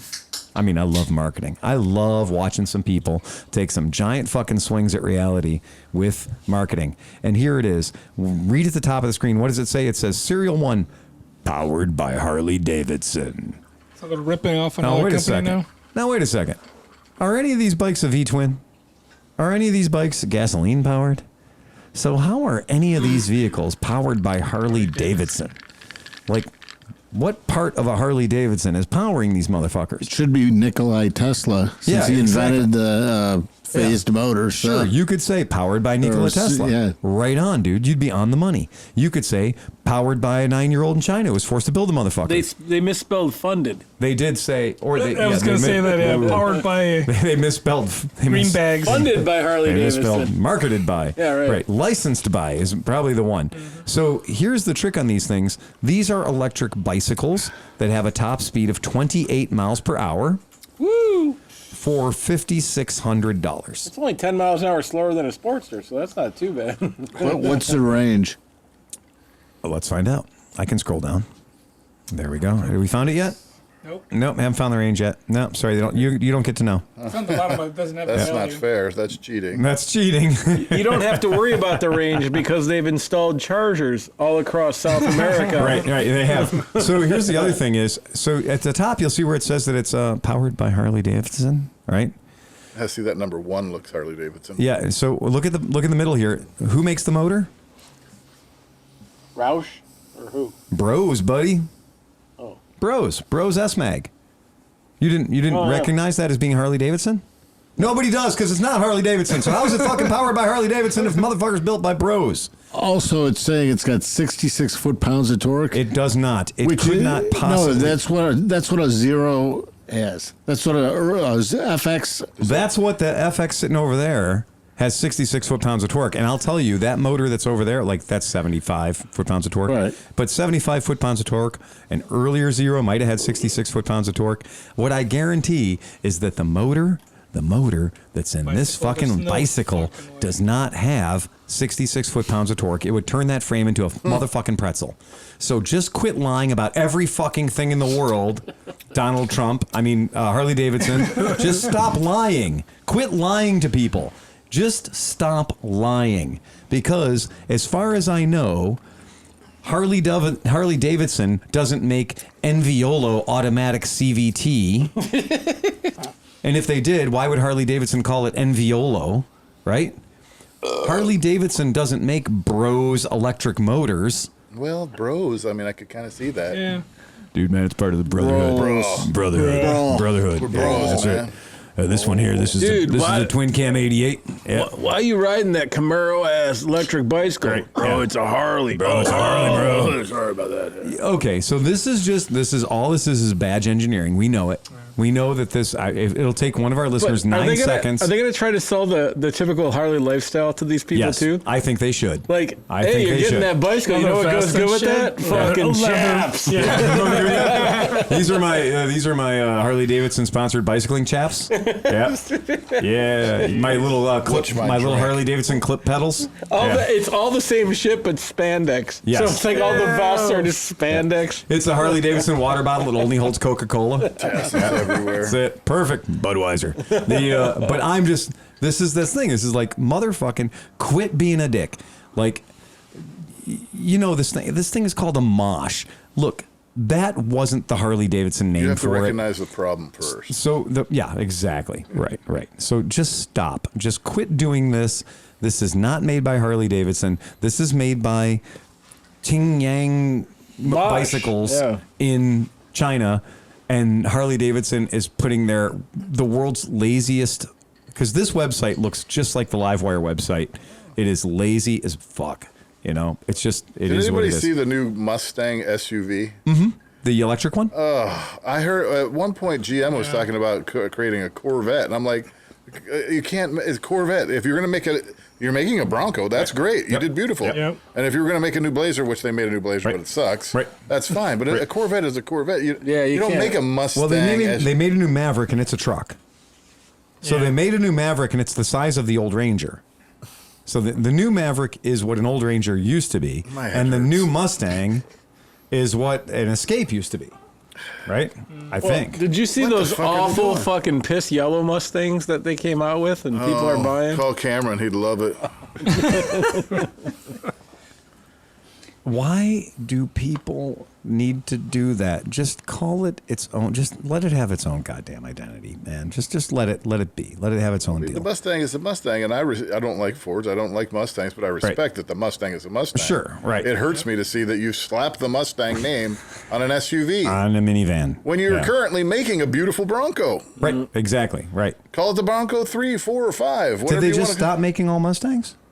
No. Wait a second. So you mean they're still making a Mustang, but now they're making another Mustang? They're making a Mustang and a Mustang SUV, I think. Mustang station wagon. I was gonna say let's call it what it is. That would be so much cooler if it was a Mustang station wagon, which I would call a Mustang shooting brake. No. Would you be don't cool. make a Mustang station wagon. I mean a Mustang station wagon. Right. You right. call it the estate or whatever you want to call it. Right. I mean, when I watched Harold and Maude for the first time and they rolled up in that Jaguar E-Type that was turned into a hearse, yes, I was like, genius. Yes. Brilliant. A Jaguar E-Type with room for my shit. Like, that was perfect. And then there's been a couple take of... that into eternity. Right, exactly. And there were a couple of Corvettes that were modified and had a sort of an elongated square hatch on the back to make a shooting brake out of a Corvette. Bringing Trailer just had one of those, and they said like they couldn't tell if it was like one of the original prototypes, or it was like an aftermarket thing. I drove my Corvette to work the last few days, and I was thinking about the '89 Grand Caravan. I'm like, this is a free car. I technically could call it. Oh, fuck yeah, you could. I'm like, if I got like a cap off of a 6-foot bed Ranger, yes, and set it on the back, and then made my own little adapter to fit into the locking lugs of the convertible. Put the top down, put the cap on the back. I could have like a little and I'd put a bed back there. I could like sleep in it. It would be kind of badass, man. Yeah, I mean, look, black. I am not a big fan of fiberglass Corvettes from the 70s, but that thing is fucking gorgeous. Yeah. I was basically gonna like build that, and it would be removable. Right, I could easily take it off. Right. It wouldn't hurt the car at all. I mean, look at that. 4 fucking headlights. Oh man, yeah, that just won every drive-in movie. It looks like a Magnum. There's actually, if you look up at like a 65, like there, down on the bottom, right there. Yeah. Oh, you mean this 53? Yes. Yeah, 54. Yeah. That was. I like that 70 right there. That thing's fucking dope. Yeah, this is that kind of a thing when you're talking about, that's a fun thing. Like, that's ridiculous. That's death by flared fenders right there. It's like a fucking Batmobile. It is Batmobile. Yeah. If anybody, some people that watch the podcast may remember, I used to have a 1969 Chevy El Camino, and it was black on top of black on top of black, and it was a super sport. It was a fake super sport, so it had a 396 in it, but it was just a regular. And then I had louvers everywhere, like 6 rows of louvers on the hood, and because it was a big block, it had a tendency to run a little warm. But I had shaved the door handles, and so I had solenoid switches hidden in the bed of the thing. And I used to just use it to haul my Harley around, to use it to haul my bikes around. And I showed up at a scooter rally years ago with this El Camino, and I had air suspension in the back, so I could drop the back end out and load the bikes in and out easier. And somebody walked up and saw my thing, and they were like, dude, that is Batman's pickup truck. Because that's what it was. It was the 69 El Camino. It's got a very distinctive front end, and it's extraordinarily swoopy. It's a really very fun car. 68, 69 was better than the 70s, like some of the cars. Look at that fucking thing. A 67 Corvette Stingray wagon. Like, that's hilarious to me. But again, I also think it's sexy to make a hearse out of anything. Volkswagen hearse, good idea. Where do I sign up? So did these come off the factory like that, or are those kitted out? No, these were like prototype car show builds, So do Corvette owners respect that, or they just shake their head? You know what? If I had this thing, like whatever that is, that prototype fake photo of I bet you could get more money for that than you could for mine. But if I had that and somebody came up and was like, well, no, it's not a real Corvette, it's an abomination. But sure, dude. It also knock the dick out of your mouth and just fucking keep on trucking. Because my Corvette won't even haul a set of golf clubs. No. Right.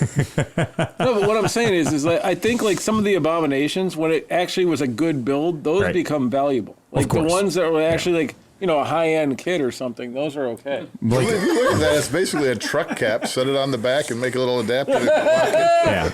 Look, I'm gonna say that a lot of sex crimes have occurred in the name of Corvettes and fiberglass. There was a whole movie called Corvette Summer.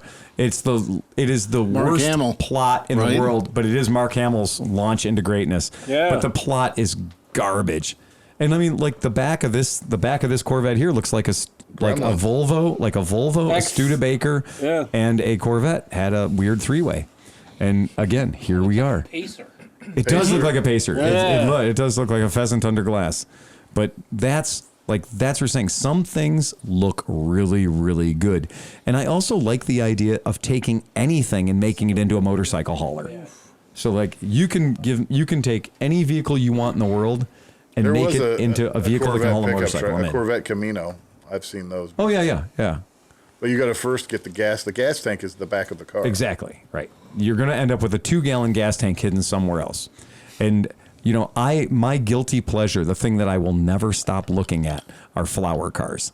I fucking love flower cars. To me, flower cars are the ultimate example of luxury meets utility. A friend of mine had this one. It's an Eldorado El Camino, which is designed to carry all the flowers that people bought for you at the funeral to the funeral home. Don't they get fucked up? What's that? The flowers in the back of the pickup. Yeah, but the idea is it's supposed to be slow. Like you're going to the graveyard, you're going to the cemetery. It's drive fast. Yeah, it's not like fucking Montana, 80 miles an hour. Let her all hang out. You get there's nothing but my funeral would better be, man. Yeah, exactly. Right.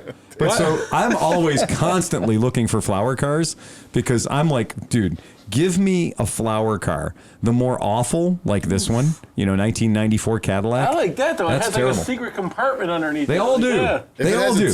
Because it used to be a sedan. Right. Yeah. So did my hearse. It needs to have a tailgate. Yeah. But well, I mean, it will. Trust me, it will. But to me, flower cars are genius because flower cars end up being very sexy motorcycle haulers. Yeah. Because we're not from Australia. We don't have utes. If you tell anybody here to go like, oh yeah, a ute pulled up, you'd be like, the ute? The ute? The two utes? The fucking utes. But that's when the utes showed up. Tell me you wouldn't want to see your motorcycle in the back of that fucking Lincoln right there. Yeah, of course you would. Or fill it full of water and call it a hot tub. I was going to say a hot tub. That would be an inside-out boat if it were mine. The water'd be on the inside. Yeah. Although I did just see that, a boat with a hot tub in the middle of it. Right. That's I saw genius. that. That's fucking genius. Yeah. They do the same thing with sailboats, like an old sailboat. Oh, yeah. They'll cut it out, raise the cabin up, and turn it into a trawler. Perfect. Absolutely perfect. That's a great use of a thing, I mean, that's fucking genius. Yeah, with Corvettes, you got to watch with Corvettes because it's the inverted porcupine thing, right? The pricks are on the inside. You got to be real careful with Corvettes. And it's like, that's a trick. To be a guy who owns a Corvette, but John's one of them. John's the guy who's the opposite of the Corvette owner. Are you sure? Yes, totally. Jesus Christ. Have you been to the park at 7 a.m. to wax it? No. Okay. Yeah, exactly. He's waxing something else at Sunday morning at 7 a.m. If you're out there fucking Simonizing your fucking, your 97 yards they don't of even go there. fiberglass. They use New Finish because it's easy. The orange bottle of New Finish, man. Yeah.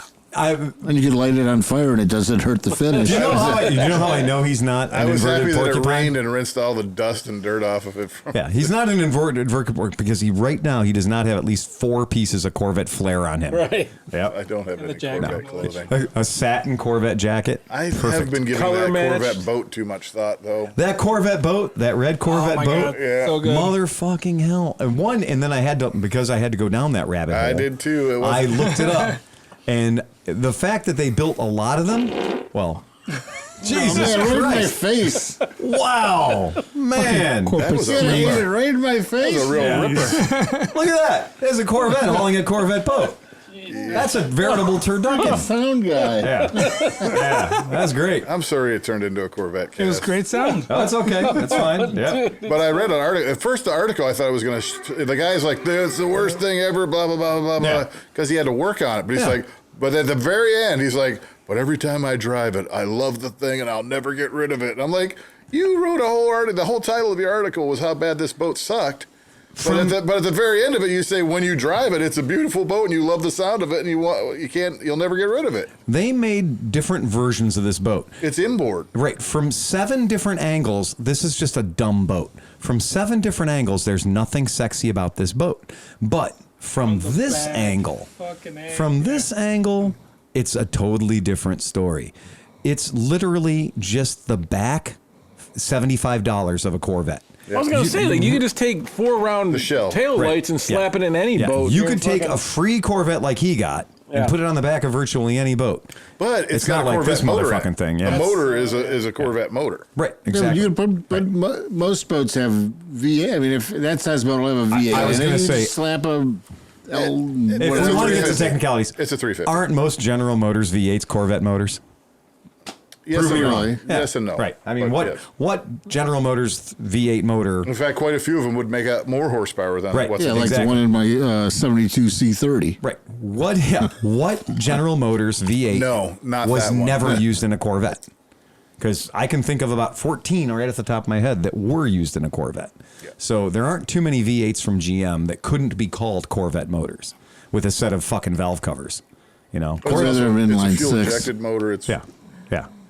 You could take a set of Corvette valve covers. That one actually had a nice seating layout. It had the full wraparound. It did. Because some of them didn't have reverse-facing seats, so you could watch the skier. Right. They all had forward-facing seats, so you couldn't have a spotter like you should in a boat like that, which is a ski boat because it's inboard, motor in the center of the boat so it planes well, and you don't have a propeller doesn't turn. It just has a rudder and a straight shaft. Right. 1 star.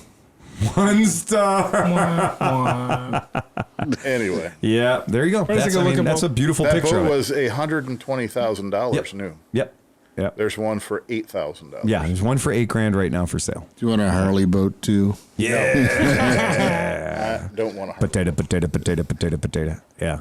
And then the sound system in the front. You see that one picture? This picture right here. Yeah, none of that's supposed to get wet ever. No. Like most Corvettes, you really shouldn't get any part of it wet ever. Yeah, that's just the way it works. Only the passenger seat. It never will be. And that'll never be dry. There's a pretty example. That's the cheap way out. There's somebody who just took a boat and put a Corvette on it. There you go. Looks cool. I like that guy's solution. That guy probably gets more fucking attention than the fucking real boat. That's exactly right. Yeah, he's got one fat friend. They make him sit in the front just to to balance it out. Yep. Yeah, that's pretty ingenious. Did you see the Street Outlaw guys, farm truck in Asian? They have the I'm very proud to say no. Okay. Well, they race a farm truck, like the actual like farm truck. They made it into a big drag racer, but they without telling anybody made it into a boat. Oh. And then they were out on a lake, and like all the news places out in Oklahoma City were like losing their minds that there was this fucking boat, this truck boat. Yeah. On the lake. Yeah, but it looks like an old orange and white farm truck that's fucking on the lake. Yeah. There you go. More power to them. Hey, I think that's genius. It was funny. This is that time of the year for us where we're coming into the autumn season, which is my absolute fucking go crazy. I love autumn. Like, fuck every other season. I like autumn. Plus, it ends in Halloween for you. So. Yes, it does. You mean Christmas? Yeah. You mean Death Christmas? You know that Halloween is also called the gay Christmas too. Is it? Yeah. That makes perfect sense. I like it. Yep. There's candy, black and orange candy. Yep. Costumes. My favorite. Right. Yeah. Speaking of black and orange, what's up with this bike? Could be yours. Oh, was there a bike there? Oh, there's a bike there. Check that out. That's a 1959 Triumph Tiger Cub. I thought it was a Harley-Davidson. It's black and orange. No, it's black and orange. Yeah.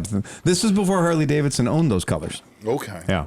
Or before they patented them, I guess. This was on the original Fonzie episode. This was what they made. This is how they made Henry Winkler look normal sized. Mm-hmm. Yeah. Everyone thought it was a Bonneville. It was actually a Tiger Cub. Right. Didn't you buy something like that, or you had something like that, or you had the orange?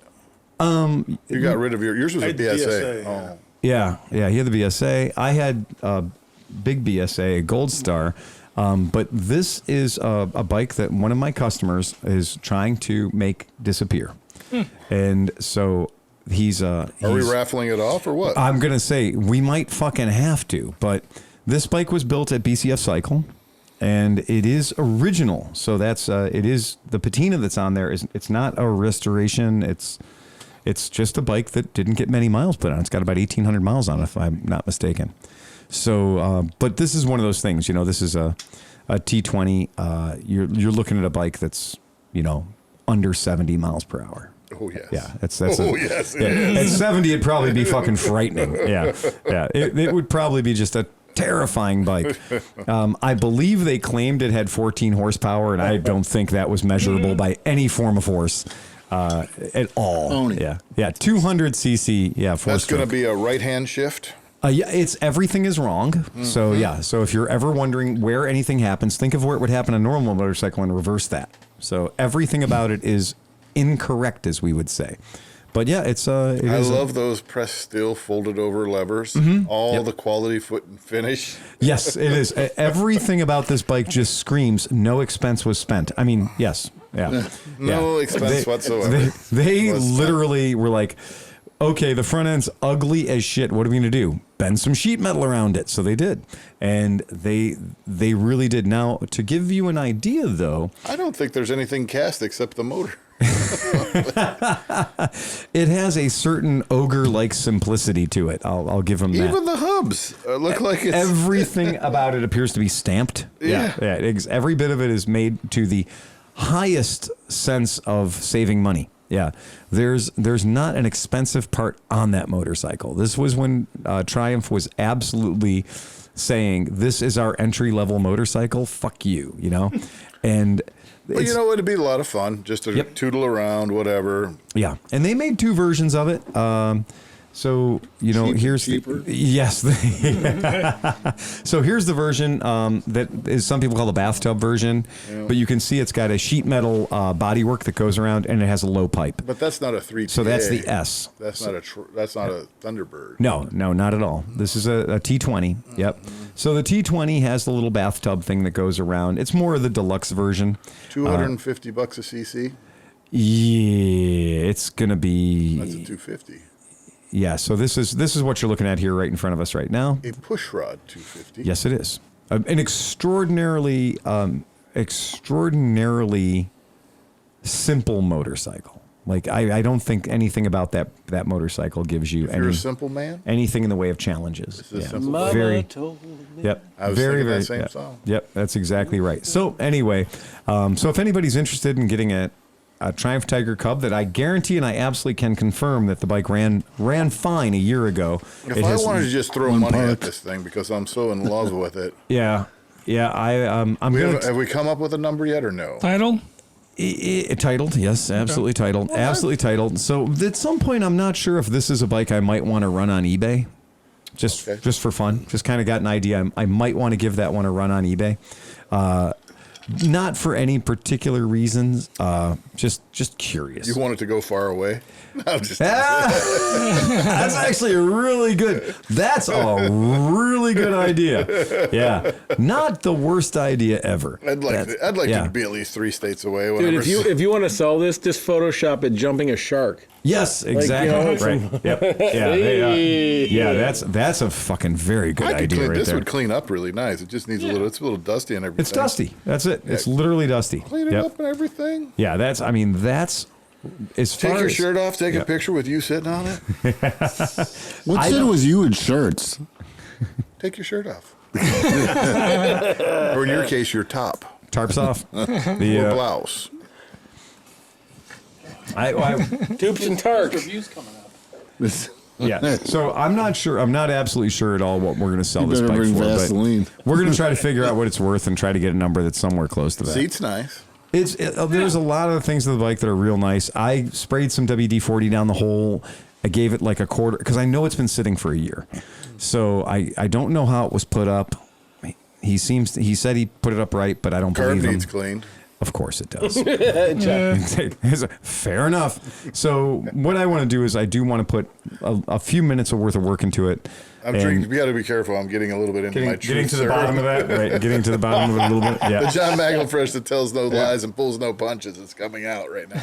Coming right the fuck out. Did you see that red? Pretty soon. Did you see that red SS though over there? If he was sitting by you, he would already been feeling parts of you all over.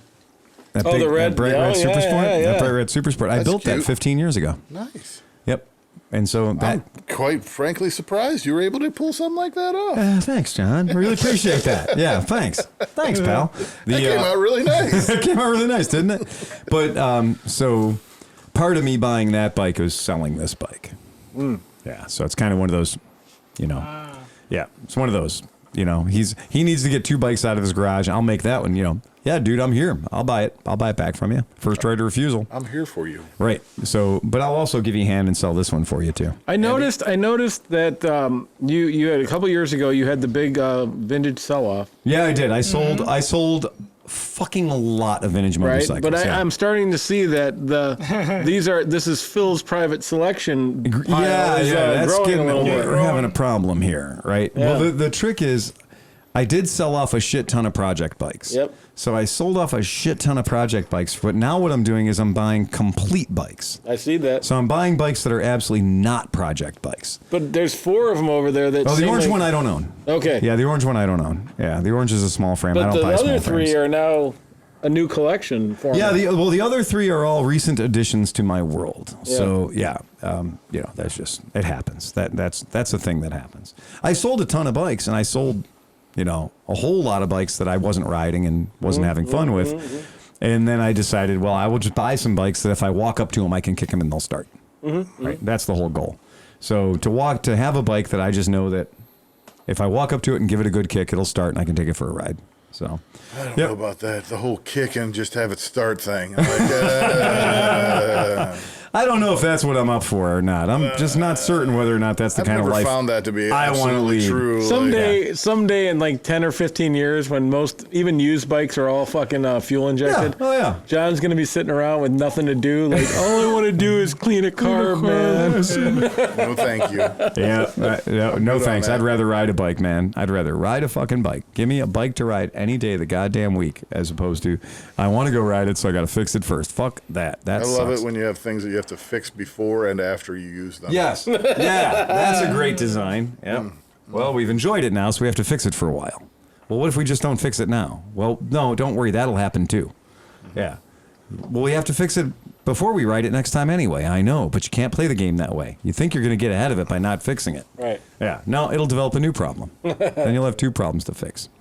Yeah, that's about it. I got nothing else in the way of educational information. It was a solid motorcycle podcast. We covered at least 9 topics. What about you, Bruce? You've been a little bit quiet. You normally are quite a talker, and I'm glad to have you as a guest today.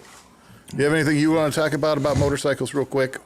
Well, you know, the fact that I'm the oldest person here by far. Yep. You're the father I never wanted. Yeah, well, there you go. You're the son I drowned in a tub 20 years ago. This is the one that got away.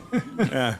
He escaped out the back window. Bruce has been a good friend of mine for quite a while. We go do the shoot and scoot over at his house. Yeah, we do. This is the famous Bruce, right? Right. That's the famous There will Bruce. be one this year. There'll be a shoot and scoot. Yep. But Bruce, we did talk about, on a podcast, we talked about you had bought a VMAX.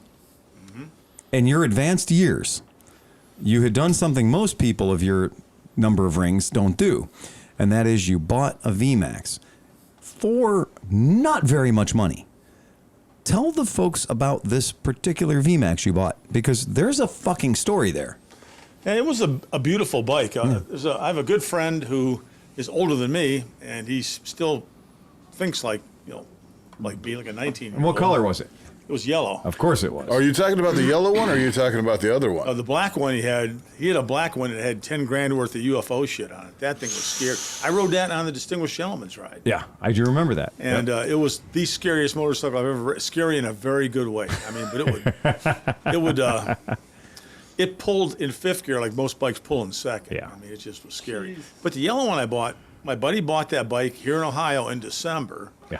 And he could not take it for a test ride. The guy lied to him and didn't tell him about the very common 2nd gear problem. You mean the problem with 2nd gear wasn't there? Yeah. Right. It's exactly. there. It's not there going up. It's there going down. It's there coming down. Yeah. But it's not there going up because most people. The teeth are all rounded. I was going to up. say, people got into 2nd gear a little too soon. Yeah, that bike put out a lot of horsepower. Yeah. And 120, right? Like 120 horsepower, no problem. Well, the book says 145. Right. Okay. Yeah. But the black one was dynoed at 191. So that thing was scary. But he bought it, and he took it to UFO to have them do some suspension where he wanted to lower it down a little bit. And UFO went south, they closed down. He hauls it home, so I take it off the trailer. I'm going to take it for a test ride for him. So I go pull away from his house. Man, I got a super bike, That goddamn missed 2nd gear. I thought, that's embarrassing, I don't miss 2nd gear. I'm 60-some years old, And so I'd go around the block, and I missed the goddamn gear again. I said, okay, this ain't me. So we pulled back into his driveway, and I Googled it, and boy, 5,000 things pop up about the second gear problem. Right. And he was pissed. He paid a reasonable price for it if it did not have the second gear problem. Right. And he was so upset about it that he said he'd sell it to me. And I bought it for $1,000. And oh my God. He paid over $3,000 for it. Right. Then he bought the black one, the high-powered one. It's a 2007. It only had 9,000 miles on it. The bike itself, stock, was probably worth $7,000-8,000. Yep. It had 10 grand worth of UFO shit on it. Because the guy who had owned it worked for UFO or something. Yeah. Oh. And it was gorgeous. It was a gorgeous motorcycle. It sounded, the pipes and everything. It sounded like a cross between a muscle car and a dragster bike. And he ended up selling to a guy for $6 grand because he wanted to get rid of it. And I wish if I'd had $6 grand laying around, I would have bought that one. It was a totally... You wouldn't be alive right now. Probably not. It was a totally impractical bike, but it was so much fun to ride that it was just... had disposable money like that, I'd have done it. So, but the other VMAX ended up like a few other bikes I've got. It sat for a couple of years and didn't get touched. I got bikes that have actually sat for... My record right now is a bike I took apart in 1973. Your Royal Enfield chopper's got to be a year or two old. I actually drove that in the late 90s. Oh, you did? Okay. I tried to get it running 2 years ago for the Scottish Games. Right. And it's got a high voltage pickup issue. I had it firing on one cylinder, but I'll get it running one of these days. There you go. But yeah, the one that's since 73 is a dream, and it's the dream motor sitting on my workbench. And I'm going to get at it real soon because I never give up on my dreams. Dreamer, but, such a pretty dreamer. I came to that same realization that you have, only I'm a lot older. That I got too damn many bikes here that I'm just not going to drive. Not going to ride them. Yep. And I've got bikes and it's all John's fault. My fault? Because most things are. Yeah. When John worked for the city, he'd sit there at night on his goddamn Craigslist, and I'd be getting all these text messages of Craigslist ads. Constantly. I gotta go out and buy that. I gotta go out and buy that, you know? I find good deals for you. Right. It's my fault. He's shopping with other people's money. That's how I got that beautiful Ascot for $400. So. So anyway, I bought it, and it's just sat there. I really, you know, I'm a muscle bike kind of guy. Right, and it was a 1 gear away from being a perfect VMAX. Yeah, and because it had like 19,000 miles on it, and it was in beautiful What do you need shape. second gear for? I mean, first will get you moving, and then you don't. When you got 140 fucking horsepower. You just said fifth was as good as second, so what the hell? That was the black one. I rode it many times without second gear. You know. Yeah, I mean, you could use it as a power glide if you wanted to, and just have high and low. Just start it in third, and then go to fifth. And even though it's a fairly heavy bike, probably like 580 dry or something like that, it rode a lot lighter than that because low center of gravity, gas tanks under the seat, so it rode nice. So is the tank not a tank then? That's just a the tank is an airbox cover. Okay. Yeah. It doesn't do anything. It's just fake. The tank is under your balls. Yeah. Gotcha. Yeah. Yeah, the back part of the seat, there's two little buttons you push, and it pops up, and there's a gas filler right If you ever want to have a fun day, give somebody a VMAX that has no gas in it. Yeah, and send them off. Okay? Just be like, here, take it for a ride. Take it for a ride and make sure that the gas gauge is doing push-ups on the needle, right? And then watch them pull into any gas station in America. They will be there for an hour and a half trying to figure out how to fucking get to the gas tank. They're trying to figure out how to make the top of that fake tank flip up, but it doesn't. They'll be pushing things that don't exist, twisting knobs, taking air snorkels off, doing everything, but nobody realizes that there's literally the seat. And it's not even fucking obvious. There's nothing about it that you're like, clearly, turn this key and the seat opens. Nope, that ain't how it works. There's two little buttons that don't look like buttons. Like little plastic handles. They literally look like Either side of plastic the handles. seat. And if you pop them, then the seat opens up and you can put gas under the seat. Yeah. Very nice. It's super annoying. It's got a cool little overflow prevention thing. Yep. So if you screw up and fill it too much, it doesn't blow gas all over the bike. Exactly. It holds it there and lets it slowly evaporate. It does. Over It an hour has and a half. it has a cup so that when you fuck up and try to squeeze an extra 25 cents of gas into the bike, it doesn't go onto your red hot exhaust. Right. Because what's under the filler is the crossover for the 4-cylinder exhaust, which of course would be cherry red. Yeah. But you ended up selling that, right? Yeah, a young guy I worked with. I sold it to a young guy who was looking for his very first motorcycle. Oh, really? So I sold him a 145 horsepower killer bike. You know? Oh, wow, that's good. Did you take out first With the gear clean too? conscious. Yeah. With the clean But conscious. here's the funny part about But it that. didn't have seconds, so he was He's okay. Get a guy come over. That came pre-crashed. That knows how to ride. He, and drove it home. All right. And this guy was riding around his neighborhood trying to learn how to ride, and he kept wondering why there was a little pedal on the right-hand foot peg. He was using the front brake all the time. Oh, get out of here. Yes, we finally told him, you're going to kill yourself. Right, You know? right. Or the best thing to do is get on a gravel road and learn to ride on a gravel road. Yeah. So we finally told him that thing, it's a brake lever down there. Push on And the VMAX too, the front end, my first trip on a VMAX, I described the front end as being all the finesse and precision of a Honda CB350. Because the front end of a VMAX felt exactly to me like a Honda CB350. Its angle, its rake, everything about it, the way it took a corner, its complete lack of feel or there was nothing. That was the world's worst front end. And when you're riding the bike, your body position is remarkably forward. So when you're sitting on it, you think that because it's a cruiser, you'd be sitting kind of back of the machine, but you're not. You're sitting kind of leaning over the clocks. So when you make a turn, you're like, oh shit, I'm driving like a little small motorcycle, but you're not. It's just the front end is the front end off of a small motorcycle. Because like most things that were designed to be like quarter-mile kings, they were like, we don't want to put too much emphasis on handling. Right. Right. We wouldn't want to do that. Right.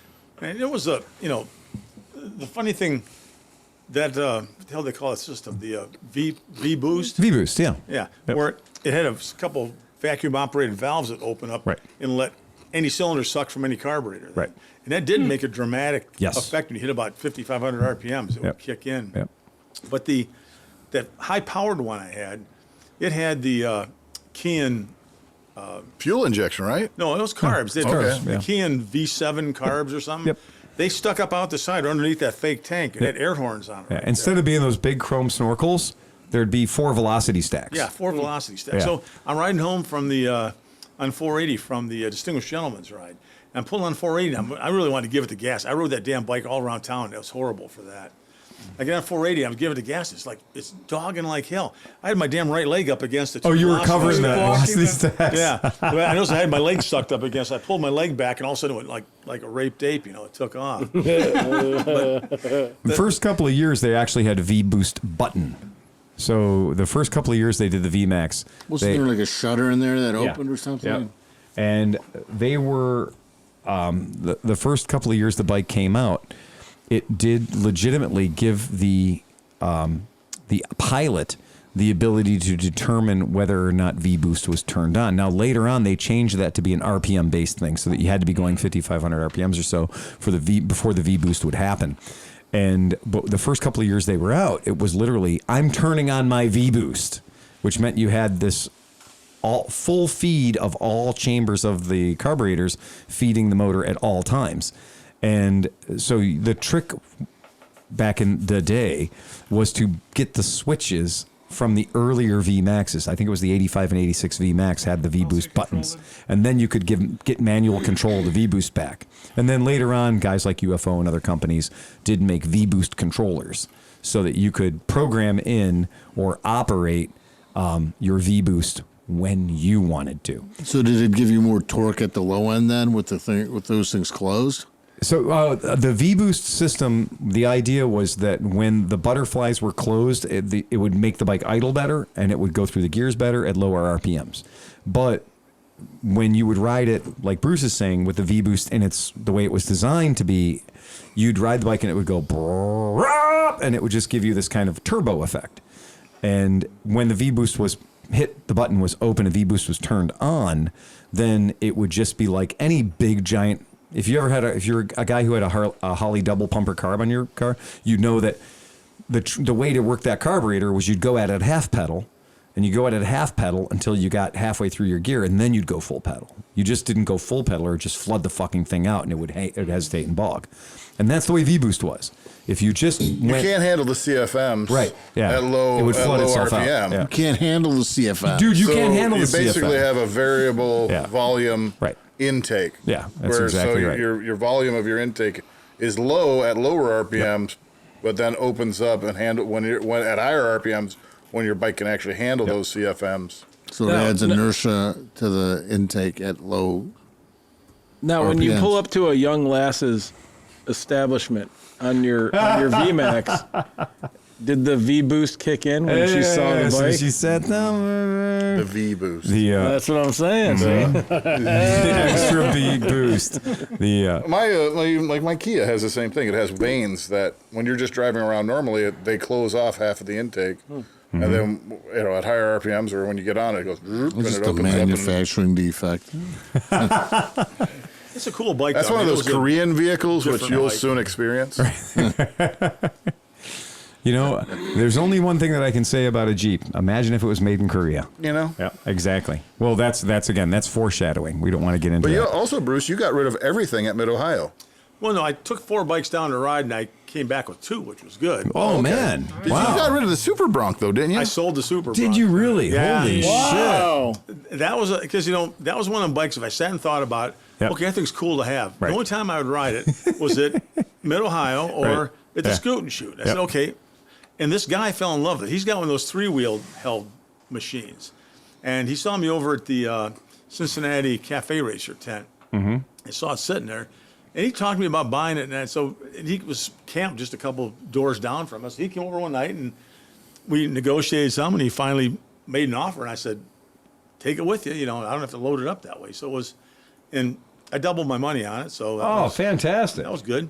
I sold the YL2C, the one I had fixed up tonight, which is it's the 100cc Trailmaster Yamaha. I still got. And the same guy that bought that Incidentally, if you rated that bike against a CT90, I would rate that Trailmaster higher. I really liked it. It was a fun bike to ride around. 2-stroke, 100cc, dual range That has a dual range transmission too, right? Mm-hmm. No, it had sprocket. Oh, the dual sprocket. Sprocket. Okay. But it also had a clutch, not the automatic. And I don't know, I liked it. And an electric start that started instantly. Start, yeah. The minute you stabbed the button, it was going. And it's a cool bike. I still have an 80cc Trailmaster, which I think is sold, which is just a smaller version of it. I had to make room for my new toy car that I bought, so I had to clear some bikes out. And I did. That made enough. I had enough room to park it. But now I got to pull the car out because I got people coming over a week from Saturday, the same one that bought the Yamaha. Right. And he's bringing another friend that loves old bikes and doesn't mind spending money. I said, hey, there you go. Bring him in an empty trailer with Right, him. that's right. I got to fight, though, because you sent me bikes that you were selling, and I'm interested. You interested. better get there first. Yeah.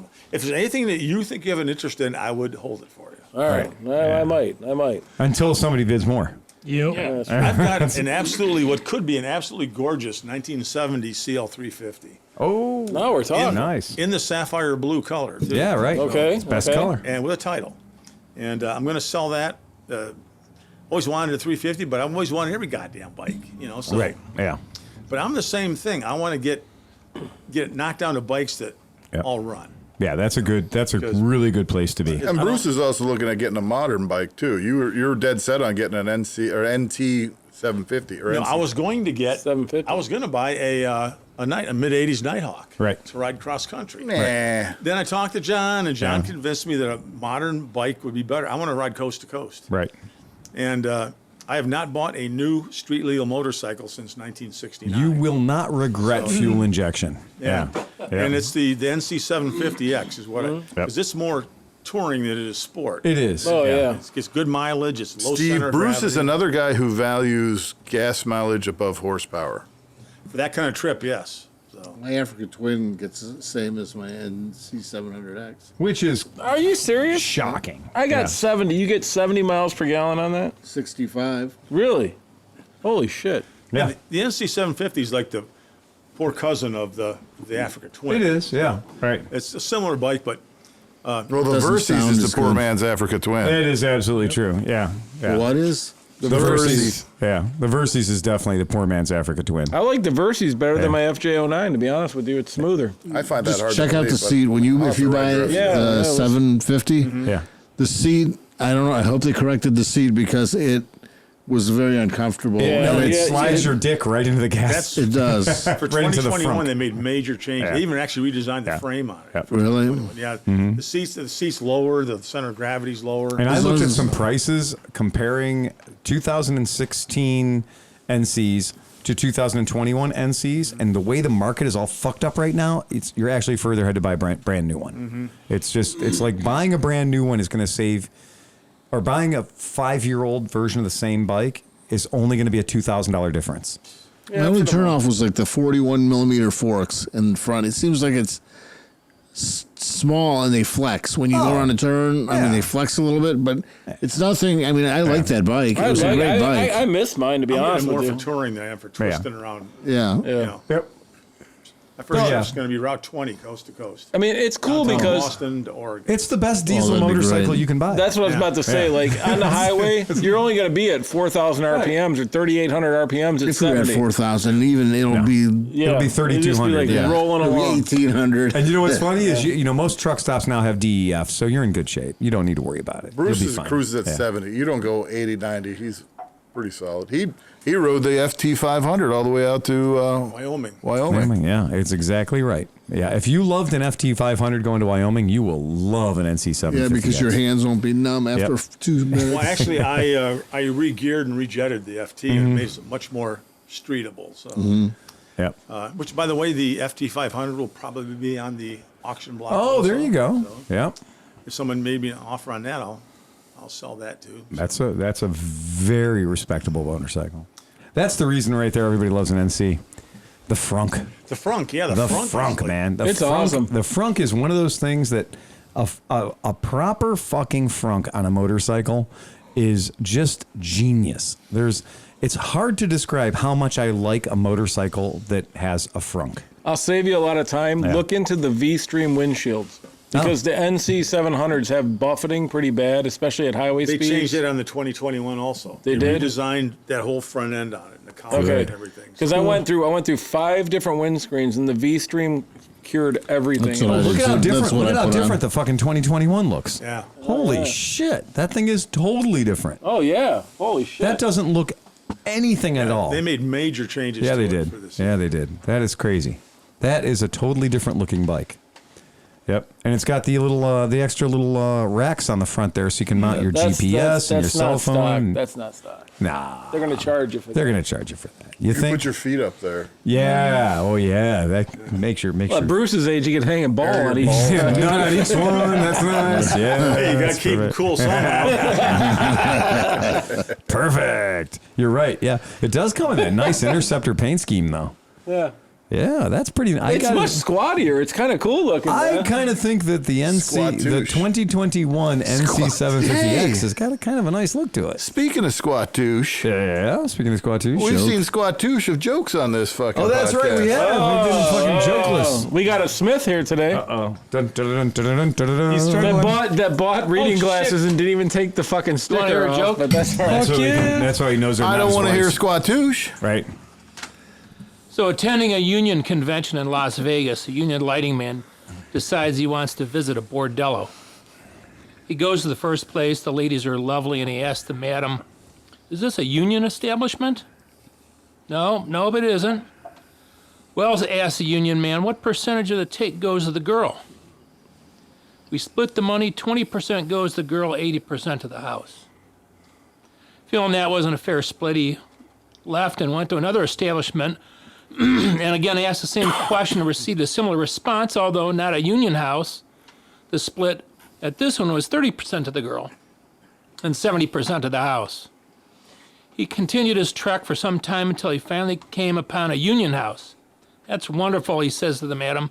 "And what is the split?" "We give 80% to the girl, and we keep just 20% for the house." The man's overjoyed. "Fantastic." He says, finally settled, satisfied. He spots a young, attractive blonde and it indicates to the madam, "I'd like to have her, please." "Oh, I'm sure you would," the madam replies.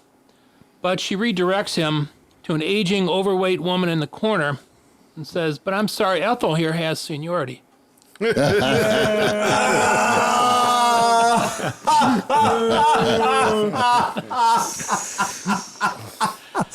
But that's why Ethel pays her dues. That's right. Our city workers are like Civil War cannons. They don't work and you can't fire them. Nice. But one's on probation, you can. Ooh. What's Orange and Sleep 6? I don't know. Truck. City truck. Yeah, that's it. Yeah. That's it. All right, guys, that's it. That's all I've got. And we're looking forward to episode number 341. Now, here's a challenge for all of our podcast listeners, both of you. What I'd like to have both of you do, if you could, is there's this thing called the YouTubes. That's right. It's where you watch Russian girls do strange things. It's where you watch vaginoplasty and all those weird things that happen. Steve's like, oh, shit, he's been in my house browser history. God damn it. Son of a bitch. That's it. Well, on the YouTube thing, there's this crazy thing. It's where you see our podcast right now. If you're looking at it on the video, you can see it right here and watch it happen and unfold before your very eyes. Now, we also have a thing called Moto Stories with Unkie Phil. And it's sort of the longer, more drawn-out version of me, right? But I bring in victims. So I bring in people to sit next to me and basically stand there and say, he's not lying. It's strange. Right. I know. And the thing that you're getting to is that, so a lot of people think that we're trying to be YouTube stars or something like that. Oh, That's no. not the case. No. We want to monetize the channel so we can bring in more fucked up guests. Now, here's an interesting thing. Them. I didn't know this about YouTube, and maybe you didn't know this either. But if you watch YouTube, you get to see commercials. Isn't that right, Oscar? Yep. Your girlfriend said that you won't pay for the YouTube subscription. Fuck no. That's right. That's what she said. She's like, son of a bitch on YouTube. Oh, goddamn day. I use Rumble. Of course do you keep that? Is that next to Grindr? All right. So if you watch YouTube videos, you are watching advertisements. You are. I guarantee you're watching advertisements. Now, here's a weird thing you can do. If you click on subscribe, which costs nothing other than the number of calories it takes to do this. And how many times do you have to do it? Once. One time. If you've ever touched anything inappropriately with your finger once, I recommend you do it to our subscribe button and leave it off your damn wife.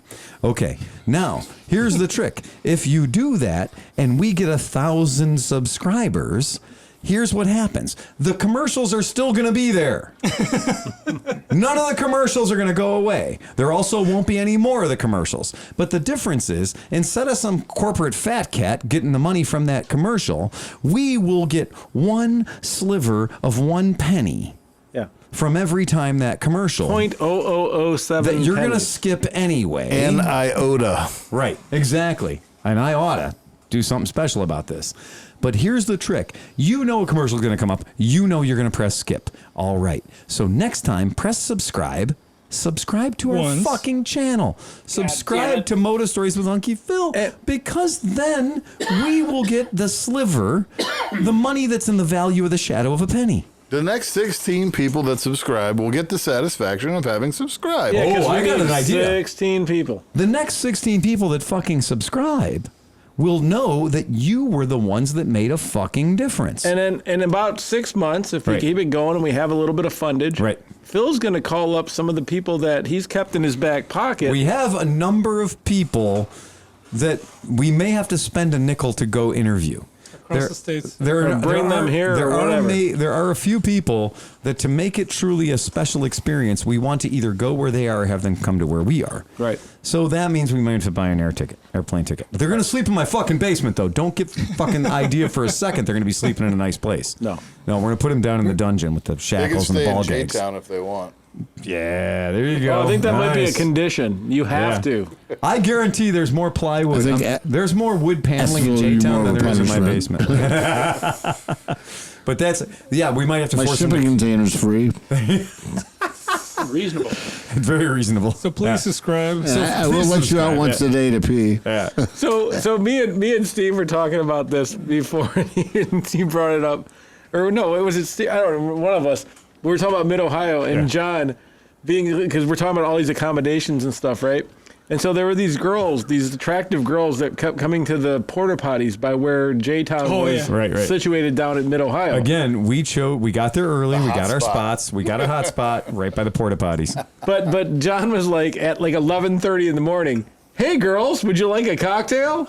And he didn't understand why they weren't bushy-eyed and bright-tailed to come over and get one. Right. Meanwhile, you have all of us with like our tongues hanging out, stains on our shirts. Yep. The rape mobile sitting right next to like, hey, there's definitely no roofies in I these knew most of them drinks. by name, dude. Right, that's true. Right. I was like, Katie, come get a mudslide. He wasn't coming at it cold. No. No, but if you saw their faces, they were like, thanks. What you didn't see is when they walked away and they finally took a little sip of that beautiful drink that was like a tiki drink that was made with like all delicious fruit juices and a little bit It of had rum. love in it. And it would like probably be like, God damn, thank you. This brought me back to life. I have had the occasion more than once in my life where I Sodium pentothal. Well, one girl was talking about being roofied the night before. She did suggest that the night before she had been roofied, which is hilarious. No, because- she had like one other time in her life. Oh, It was a okay. I thought that was conversation the about night before. Times she had more than one time she had been roofied. But She somebody kept said, going back, right? She kept going back to the well. I think she's a lot of fun. at the same time, though, I think whoever I was talking to before said that you need to step up your game and take a sip of the drink before you hand it out. You're like, look, hey, I made you this. If you don't trust me, dump it the fuck out. Dump it the fuck out. Absolutely. Many times I have woken up to John standing there in front of me with a beverage going, how you doing, Phil? But you and know, I've been I like, oh, thank you, John. Thank you so much. But if any of our Patreon listeners would like to donate a daiquiri whacker, A daiquiri whacker. Yes. A whackery daiquiri. that would be awesome. Yeah, in whackery Ohio. daiquiri. That would be a move. A daiquiri whacker. Yeah. That's a two-stroke powered blender. It is a two-stroke powered blender for reals. I'm on it. We have gotten a few. And honestly, we shouldn't have to buy a daiquiri whacker. We should just fucking put a fucking blender coming off the side shaft of some bike we already own. I already started looking at buying a blender, buying a weed whacker. You want a weed whacker that has the clutch. Yeah. You know, it's not just a straight drive. Right. You gotta lean into it. Get a It's gonna four-stroke be a one. twin Come jet on. motor. I'm sorry. Yeah, exactly. But we did. I did have to celebrate because we do have. Somehow, as a result of Mid-Ohio and apparently 9,000 people who are our listeners that I wasn't aware of before, found us at Mid-Ohio. It was insane. It was insane. It was crazy fucking insane, but it really happened. It was a little bit of celebrity. It was a bit of celebrity. And what was funny, though, was we did get, we picked up 9 new Patreons. So we have 9 new Patreon supporters as a result of what happened at Mid-Ohio. Big hand for the Patreon. Yeah, absolutely. And I'm completely convinced they're all just stolen misfits. Well, no, I had to work. I had to work at it. My arms were tired. My jaws hurt. It was a very. I think what You had to happened. shave your teeth in the morning. I did. It was terrible. I'm pretty sure what happened is all the misfit lovers showed up at Mid-Ohio and Emma wasn't there. and when they realized we were right most of the time. And then they realized Cleveland Moto was actually right all the time anyway. So they took their Patreon money away from the misfits and gave it to us. Yeah. Sweet. So, hey, if you're a Misfits fan, Right. and you haven't watched Moto Stories with Uncle Phil, the last 2 episodes are amazingly Misfits. They are full of misfits. We spend a lot of time with Uncle Liza, and we get some great stories, and it just never stops being and funny. Tom, don't forget about Moto Butt Tom. Again, Heinkel Tom or Bagel, depending on when you met him. He's one of my favorite people, and I know that if you've met me, you've known I love me some Tom Donahue, right? Mhm, yep, I good do dude. love me some Tom Donahue. There are few people in the world that I feel like I can never do enough for that guy because he's a good human being. How did you do on the cannonball? He killed did it. Fucking great. The dude pulled off something nobody's ever pulled off on a Vespa before, and that is he did the Saddle Sore 1000 and a Bun Burner as a combined package deal. So he did the Bun Burner 2000. So he did 48 hours. So he managed to knock out, it was 3,000 or 2,000 miles inside of the 48-hour period. Right.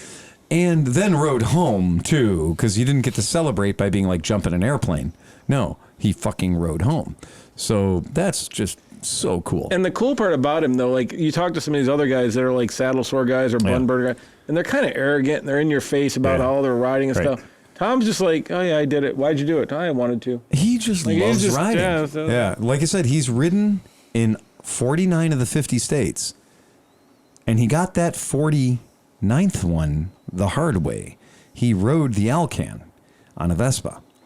So he didn't fly to Alaska and rent a bike and ride a bike around Alaska that he'd rented.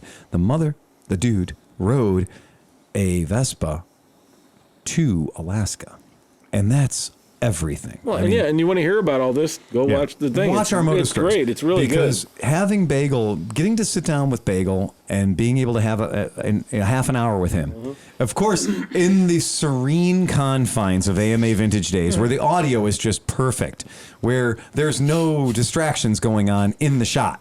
Right. I mean, like we're having a conversation and 9 drinks are being made through us. You know, it's like we're talking about something that would literally nearly cost Tom his life. Right. Traveling cross country on a Vespa, and I believe Oscar's like tapping out a cigarette and lighting a smoke across. Yeah. I was like, wow, you're at Mid Ohio. That is completely Mid Ohio. We definitely brought I was really gonna even lessen the noise and stuff in the background. Yep. But I didn't because that was Mid Ohio. It's Mid Ohio. Like there's fucking motorcycles driving by. It's absolutely Mid Ohio. And when we were talking to Kevin Combs and we were talking to his son, because his son legit, these last few the episodes that Steve pulled out of Mid Ohio are some of my favorite Moto Stories episodes. It's legit because it's like we just happened to film what was happening anyways. Right. We do have to get one with Kurt Edwards though.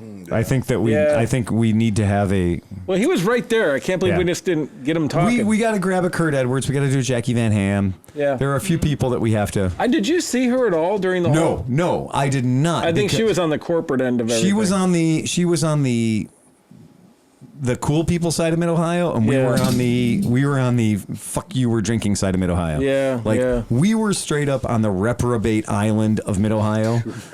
We are. I mean, I know people that go to Mid Ohio and just like, yeah, you're over there. What do you mean? Yeah, we didn't see you. Yeah, you're on the bad side of town. Also, one of the new one of my favorite people from Mid Ohio now is Dan's buddy. Harley Bob. Harley Bob. So Harley Bob was fucking awesome. But the best part was he was so goddamn honest. Yeah. People are like, so you in this? He's like, I don't even like little motorcycles. I just came to drink and hang out. Yeah. And I was like, fuck yeah, all right. This guy's awesome. Harley Bob is every single person was like, who is that guy? I'm like, that's one of Dan's friends. What a fucking mensch. Super like cool, everybody just loved Dude, Harley so Bob. many times during that week, I'd be like, well, I'm just going to stop and say hi to Harley Bob and Dan. Then 6 hours later and 9 joints or something later, I'm still there and I'm like, fuck, I didn't do what I was going to do at all, but I'm totally happy about it, so it's fine. I can probably get him on the podcast. I don't think that would be too much of a challenge. He seems to be kind of a guy who's like, oh, we're going to sit around and bullshit? Fuck yeah. I go on at 7. He's got stories, man. He was talking about the 80s and 90s. Yeah. That dude hoovered schneef off fucking everything.